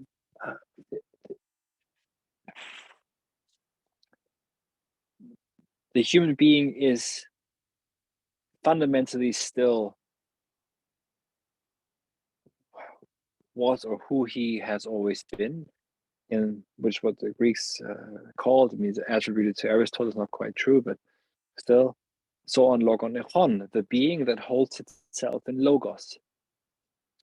And the task, it seems so, to come back to Heidegger and the notion of the community of mortals, the human being, it seems today, at least that's what Heidegger sees, has the task to accept finitude and mortality in a, perhaps after 2000 years of Christianity, right, in such a radical way that it's very foreign to us, or alien or strange to us, to hear this, that there is no promise of an afterlife, that it's not even about the heaven on earth or anything of the sort, but to sort of circle us around death, the totem that is death, that which cannot be named, basically, that which cannot really be spoken of in many words, but through which we inevitably also are. We're striding not only through life, but also through death. Hölderlin says somewhere that life is also death, and death is also life. And but and I think perhaps, you know, this sort of acceptance and way of thinking, if it spreads a bit, or if it doesn't, I'm not saying, you know, it should become popular or so, but if this is something that manifests, that can also give rise to a completely different technology, or a different way of responding to the machine than being pampered and cared for by the machine until death, which is then also just a problem to be solved, as you know. Yeah. Well, and it reminds me of, I mean, like Bacon had the idea of throwing nature upon the rack, right? This kind of idea of control. Well, to torture her, yeah. Yeah. And of course, if you think about nature in a non-externalized sense, right? So that's a complete externalization of, let's say, something that is an important part of who, if we rethink, an important part of who we are, then even that impulse to try to control something that you're implicated in without knowing that you're trying to control something, that's the same kind of, I think at least the same impulse to try to kill, to try to live forever and some sort of immortality, and trying to put something at an arm's length that is impossible to do so because you're implicated in the exact thing that you're trying to control, something like that. And so it seems to me that the community of mortals in some sense has to gain Heidegger talks about a free relationship with technology or a free relationship with death, so that one can be with death as a way of being and allow that to reveal some way that we can, exist together in a way that radically takes into consideration our correlation with nature, our correlation with each other, so that we can respond effectively to the call, as Heidegger would say, the call of being, respond to something in a new way. And to the cosmos, Yeah. also to the cosmos. We're not restricted to the earth. I mean, we are restricted in our being to the earth. But what occurs, as we would say in a technical scientific sense, light years away from here, we're not separate from that either. And there's a tendency in all the computer models and simulations. I mean, the insanity has no bounds, speaking of limitlessness. There's a mad project by the European Union to build a computer that simulates the entire planet in real time. And the computer for that would require all the calculative power of all computers right now times 10 or so. So it's impossible to build. And so, so the insanity of this way of thinking knows no bounds. But what it also shows is that having mapped everything, some of the models that are used for certain other, by the way, it's always these horrendous stories about the future, isn't it? Everything's always apocalyptic, and the Armageddon is right around the corner. That's quite striking. These models, these simulations, these calculations usually completely ignore even the sun or the moon. So even just what's within the immediate orbit of us, of this planet. And we cannot, none of this can be made available. We can have the best satellites flying to the furthest galaxies. It won't be, it's out of our reach because it's invisible. The invisible has an impact on us. And I think we should also not be scared. This is something else that academic philosophy is pretty bad in, is that it's scared of terms like cosmic or cosmos. Read Hegel, read Schelling. It's there. Kant speaks of angels in the groundwork of creation. It is not metaphorical. He means angels. None of it. Usually, in when a philosopher says something, it's not a metaphor. They mean what they say. Being addresses the human being. It's not a metaphor. It doesn't sound nice. It's not mystic. No, you are addressed every single day, whether you respond or not. And I know that in Heidegger, the earth is very important, but there is also the sky, and the sky is the unavailable. That is, in a sense, the cosmic, if you like. And that which we don't know what it is. We'll never know what it is. However many particles we claim to shoot through the Swiss mountains, to hold nothing in our hands afterwards. But so I don't think we shouldn't shy away from this. And even just a very, very few decades ago, this was still not, the 20th century was not, very open to that. But in the 19th century, still, The language was much different. And for example, also the university, to come back to this, the Prussian bureaucrat, Wilhelm von Humboldt, Prussian bureaucrat. What a Prussian, if you imagine a bureaucrat today, would they ever say that the university is the place where you fulfill the cosmic law within you?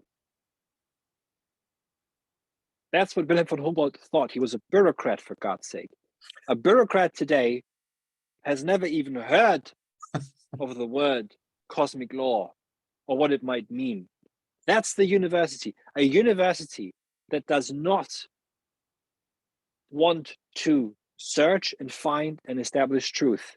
A university that does not think of itself as being the place where young minds go to enter the life of the mind of spirit, where they fulfill a part of the cosmic law within themselves, become part of that story, is not a university.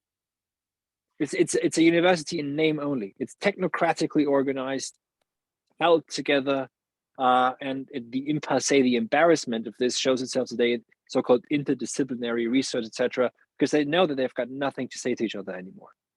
The university is the place of the one and the many, where the one, the self, let's say, becomes one with the all, while staying, of course, in some sense, also one self. But you enter into this higher sphere. And a university that doesn't think of itself as that is not a university. Hence, I would make the radical claim there are no universities left. There are universities in name only, but they're not. They don't know what they are. They don't care. So.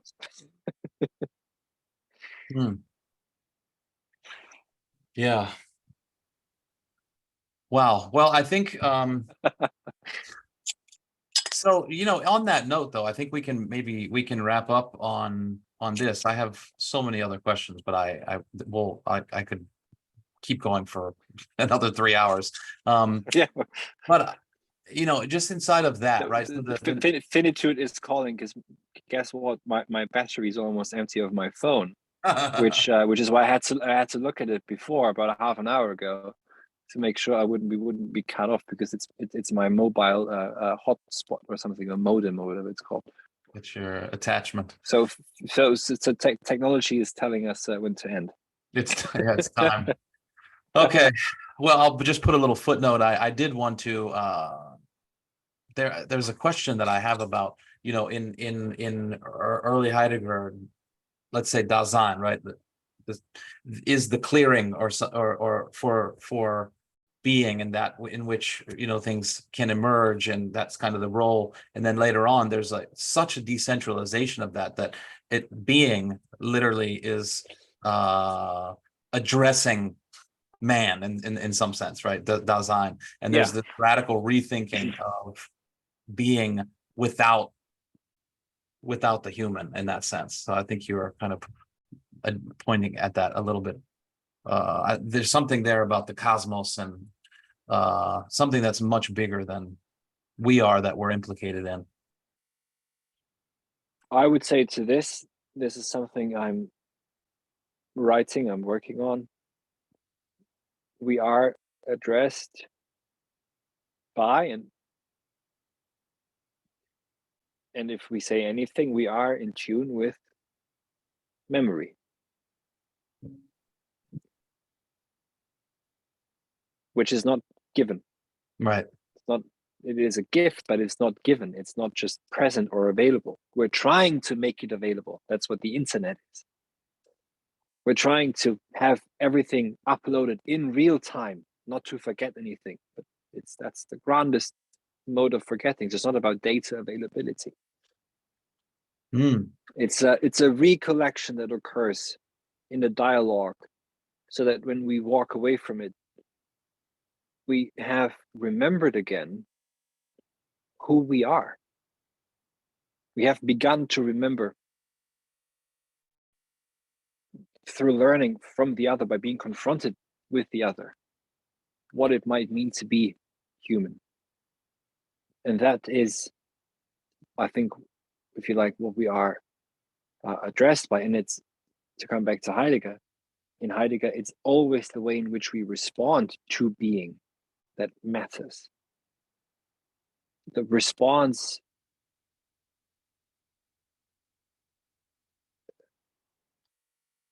flows back into being, like a wave flows back into the ocean, only to come back in the next wave. And we don't know in which way, but it will come back. I don't know when. Yeah. Yeah. Even just that, I just got a new appreciation for this, the idea of the Seinsgeschichte, right? The history of being. Yeah, that's what it is. That's exactly what it is.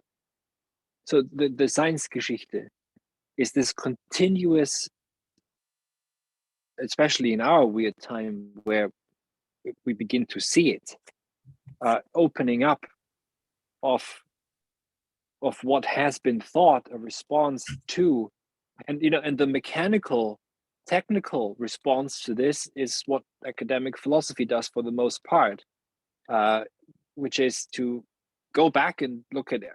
This is new Aristotelianism, or we have new realism, all these new renaissances that, whatever they are, or going back in time and looking at different periods and quarreling over whether it was this kind of ism or that kind of ism.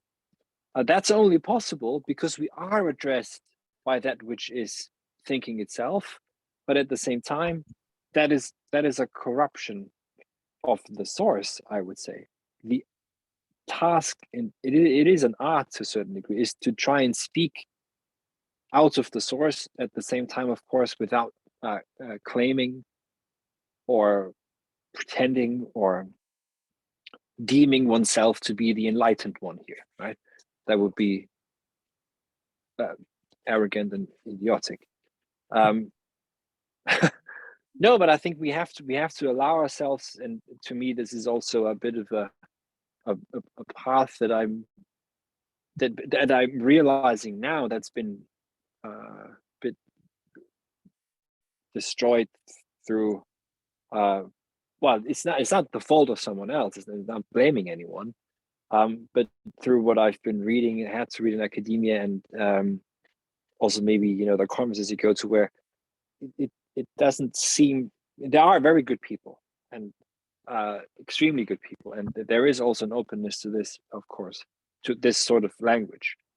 But yeah, I think we can not return, but we can speak again in this language, as long as it's genuinely meaningful and not just, again, words we use because they sound nice. I mean, cosmos then has to mean something. Etc. We have to figure out what it is, but yeah. But this sort of responding, to come back to your initial question, that's exactly what Seinsgeschichte is. Yeah. Yeah, and there's no, I mean, like, and Heidegger says that erring is part of truth, right? So there is no final say. It's just a, well, yes and no. I mean, yes, and there's no proposition. So the weirdness of our time is that, we mentioned Nietzsche before. Nietzsche is hit by lightning when he has to that he says, the thought of the eternal recurrence came to me. That's in his notebooks. It came to me, it hit me. And Lou Salom, one of his lovers, she relates in one of her diaries that he was scared of it, this thought. He was scared of it. And now we can go on YouTube and type in Nietzsche eternal recurrence of the same, and here's a 5-minute summary. And that 5-minute summary is going, so anything, any profoundest thought, or you go on a Wikipedia page, or you read any academic article on it, this is an implausible idea, and this is what he really means, blah, blah. No. What if this thought comes to someone who's very receptive to what is? And what if this is not a thought experiment? What if this is the moment that we're going into? Isn't this what the weird availability of all historical data is? We have everything at our fingertip, everything and anything of all the epochs and periods. But do we have a genuine access to it? No. We can compare all the different things with the Mayans and the Aztecs and the Egyptians and blah blah blah. But do we have a genuine access to the source, or are we only just dealing with, come back to the machine stops, tertiary ideas that are momentarily interesting or entertaining, but actually not really going into the heart? So are you saying that are you saying that so it could be that Nietzsche's radical receptivity and openness and not trying to think of regurgitate historical ideas or something, but because of his receptivity, it's almost like something was thinking through him and something new was revealed because he was open in that sense. So it was not a thought experiment that he was having, but he was had by a thought that came from, I don't know, some sort of universal consciousness or something. I don't know. From being awake. And I would say that it is one of the waves of memory itself. And the worst thing one can do is, to those two people who are still listening, because this is the second hour, the worst thing one can do, there was a bit of a comic relief to the two poor kids who are still on here because they fell asleep after half an hour, which is understandable. The worst thing one can do is to jump immediately to associations and or to comparisons, right? So you could have, you as the interlocutors, you could have said, oh, so this is Nietzsche's basically, it's Buddhism because it's eternal recurrence. And then I go off to a next association. And then we have these sort of really fake debates that are not, no, but yes, he's receptive. It's precisely not a thought experiment. He's not trying to make, maybe, there are notes where he's trying to work through logically what the eternal recurrence of the same might mean once it has come to him. When it comes to him, he's receptive to this. And it's terrifying because, of course, the eternal recurrence of the same ties in with the world economic management. The world economic management is a wheelwork that drives on repetition, on repeatable, on repetitive production, and so he's a thinker is receptive to his age, to the eons, to the echoes that are in the eons, and that Nietzsche says it about himself. Another quote, he says, "I've already been there. I'm speaking to you from 200 years in the future." And again, why can someone like E.M. Foster write this weird story? Because in a weird way, he has seen this as something that occasions itself in the future. It doesn't have to be, actual. It's a possibility that's maybe more real than any reality. That story of the machine stops him. I mean, yes, the receptivity is exactly what leads. Sorry, go on. I didn't want to. You wanted to say something. No, I was just gonna say, so those are like that could be, so the academic attempt to try to understand what Nietzsche was saying is that which kind of can be what actually has you miss what was actually being transmitted in some sense, the way that Heidegger went back to Heraclitus and was trying to listen newly in trying to have something else be revealed, someone 200 years from now, after the world has turned into a what does Heidegger say, a giant filling station, and the world, the economic total machination of the earth, someone can go back and actually realize, holy shit, the whole cosmos was speaking through Nietzsche 200 years ago. Yeah. That's it exactly. It's yes. What else should I say? Yes, this is what. So, if of course we need the scholars who continue sort of to carry on the thinking, or else if I hadn't had a very good, extremely good Hegel teacher, I wouldn't know what the hell I'm talking about. It's someone who repeats Hegel, but repeats Hegel in a way that Hegel comes alive. Mm-hmm. So that's a commentary, a thinking with that is Stephen Holgate. I don't want to want to destroy his good name by mentioning him here, but I mean, because it's me who's mentioning him. Anyway, so he taught. I mean, the way he teaches Hegel is as if Hegel is right there, and Hegel is speaking English all of a sudden. Mm-hmm. Here's someone who's capable of doing this, and that's what is necessary. Not everyone can be Nietzsche or Heidegger, and that would be terrible also, because then you would have just complete madness and nothing would make sense anymore. There can be one of them every 50, 100 years or so, if at all. And at the same time, yeah, but when you come in, when one in general comes in touch with these thoughts, the one, to quote Ezra Pound, to be men or to be human, not destroyers. Don't become a destroyer of the thought. Don't turn it into a neat sort of packaged idea that's easily understandable or accessible. Try and show, and let's see what's terrifying about it and why. Because maybe on a grand scale, in terms of where the earth is moving to, maybe it is really moving into a moment of repetition. Maybe this is what someone like Francis Fukuyama means when he speaks of the end of history without knowing this is what he means. A complete, constant repetition that doesn't know any openness of the future, and doesn't therefore know I wouldn't say the new, but basically only continues to manage the exhaustion and the collapse. Okay. Yeah.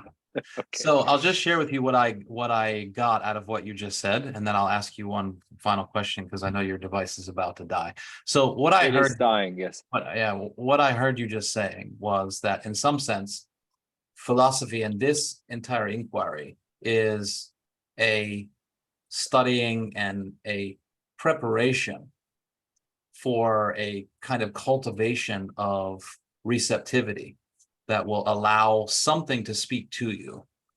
And when you're not trying to figure something out or decide what someone was trying to say, but learning in order to allow something to be revealed to you, to have being speak to you or whatever, but that it's a process of remaining open and remaining receptive, and in such a way that something can be revealed to you in the doing of the work. Yeah. I don't know if that's good or not. Yeah, and by the way, working to work, to have a real job is a way of disclosing world also. So as you know, one of the things I write on is leisure or scolaire. One of the fundamental sort of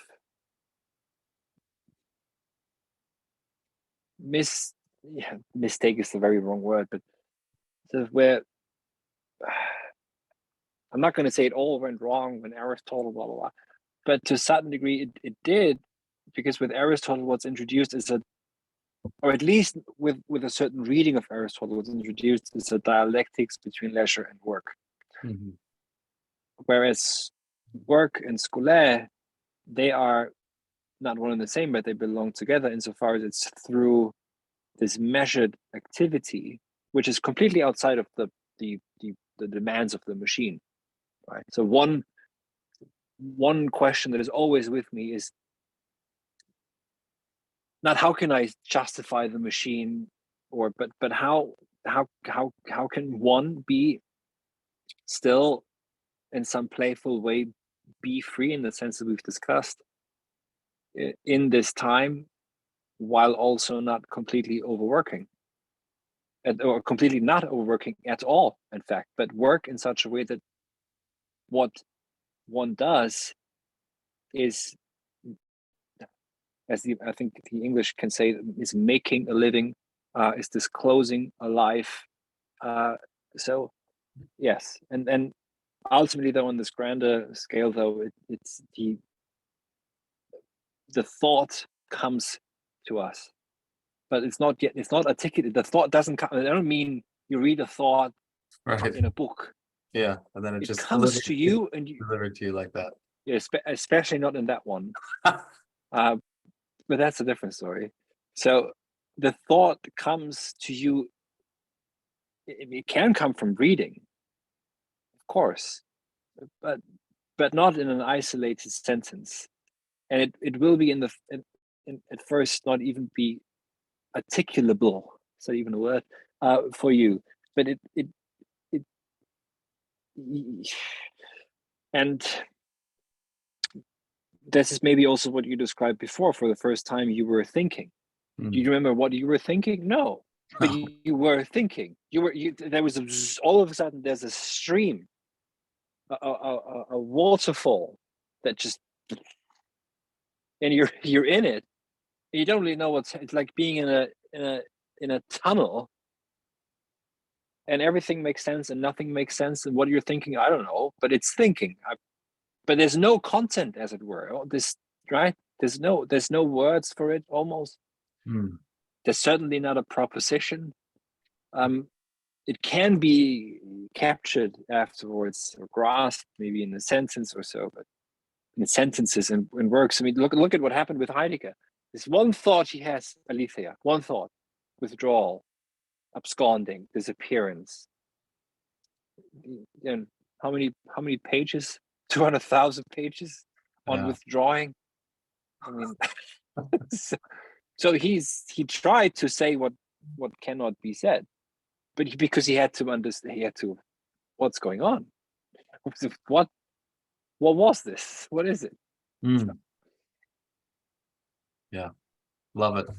All right, so I guess the last question then is, what is the, Socrates said the unexamined life is not worth living. So what is the examined life for Dr. Johannes Niederhauser? I like how you even try to say doctor in a German accent. Well, as I'm in Italy, I actually have a doctorate in Italy, which doesn't count outside of Italy. So right now, I'm a double doctor.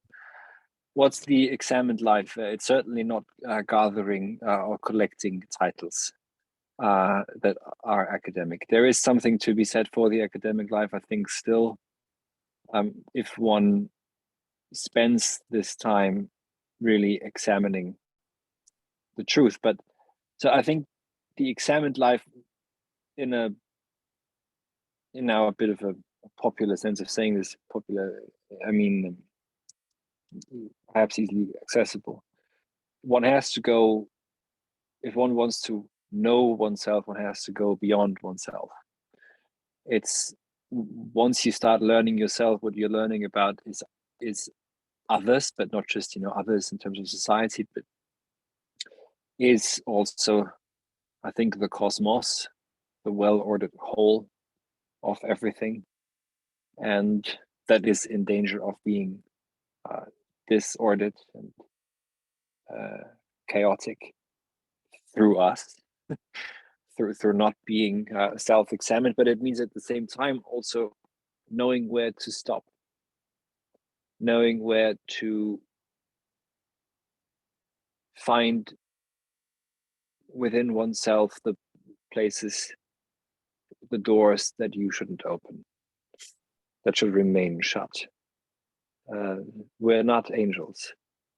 We're certainly not better angels of ourselves. And so self-examination doesn't mean narcissism or I have to think about me, or I have to consider only. I have to think now more. No, you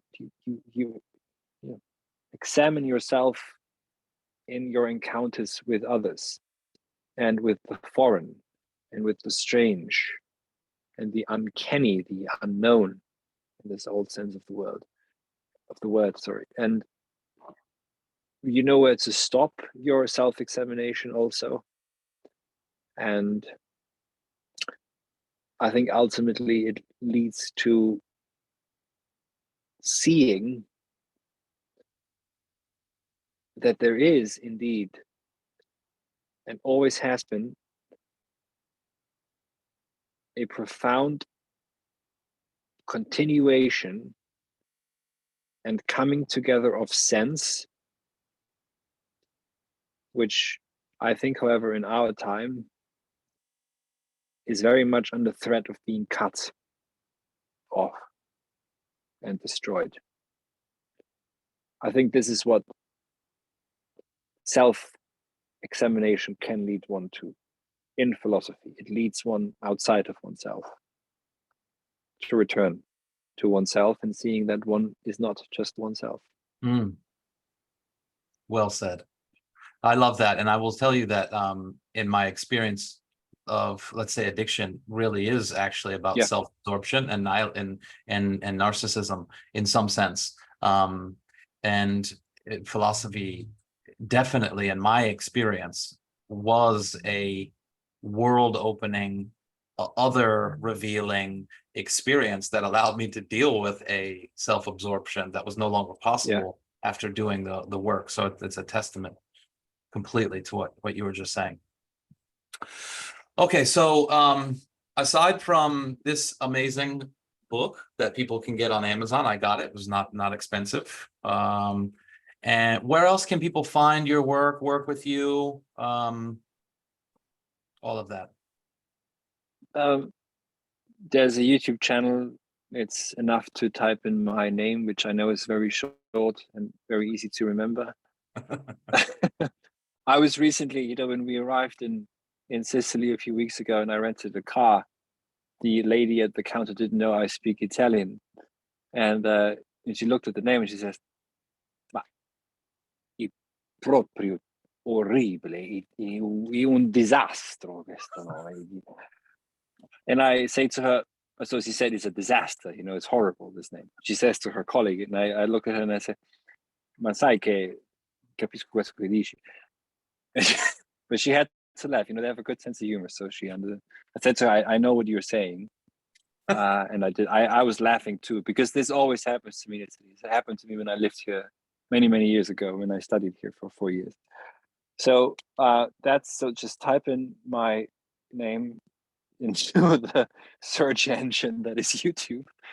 There's a channel, they'll find it there. And there's the Halkyon Guild website, which lists the members and the purpose, and also the courses. And I try to be as absent as possible from all the different social media platforms, but I have presences there that I absently sometimes use. But it's always just connected to my name. Maybe you can link to some of the websites also. Yeah. In the description of this video. Yeah, I'll put all of the links. And there's also dialogue with a certain Nathan McCullough on my channel, if people will find it. That's right. Yeah, so I'll put links to your YouTube channel and also the Halkyon Guild, where people can find your courses. I know that you have one coming up in the new year on being in time, correct? Yeah, that's true. I don't know when yet exactly, but probably it will start in January straight away. Not in the first week of January, but towards the end of January. Yes. Okay. And in the website, which I'll link to, it's there's full courses on there. There's one on death and Heidegger and death and Heidegger and technology, German idealism, leisure, Nietzsche, and there for a couple $100 you can actually get the full courses, which are amazing. So I really recommend people go check those out. You can see the lectures. There's also the reading material that goes with it, and you get to see there's class discussions that you can see. It's an amazing online experience. Thank you. And it's one of the best ways to support the work I do. Yeah. And if you're a scholar that is still listening after all this time, you can actually get one-on-one time with Johannes when you do the courses. There's kind of 3 tiers that you can choose from. They're all wonderful. And yeah, highly recommended. So I will leave it there, and thank you so much for your time today. It's been a fantastic discussion as always, and I want to acknowledge you for all the work that you're doing. And in my mind, it's very important. These ideas that we talked about today, and a lot of the work that's being done.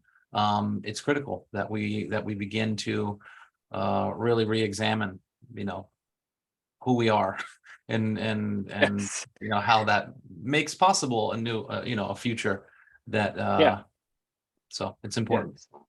So that we're not deceivable. Thank you very much. Yeah, thank you. I appreciate it. Thank you. Thank you.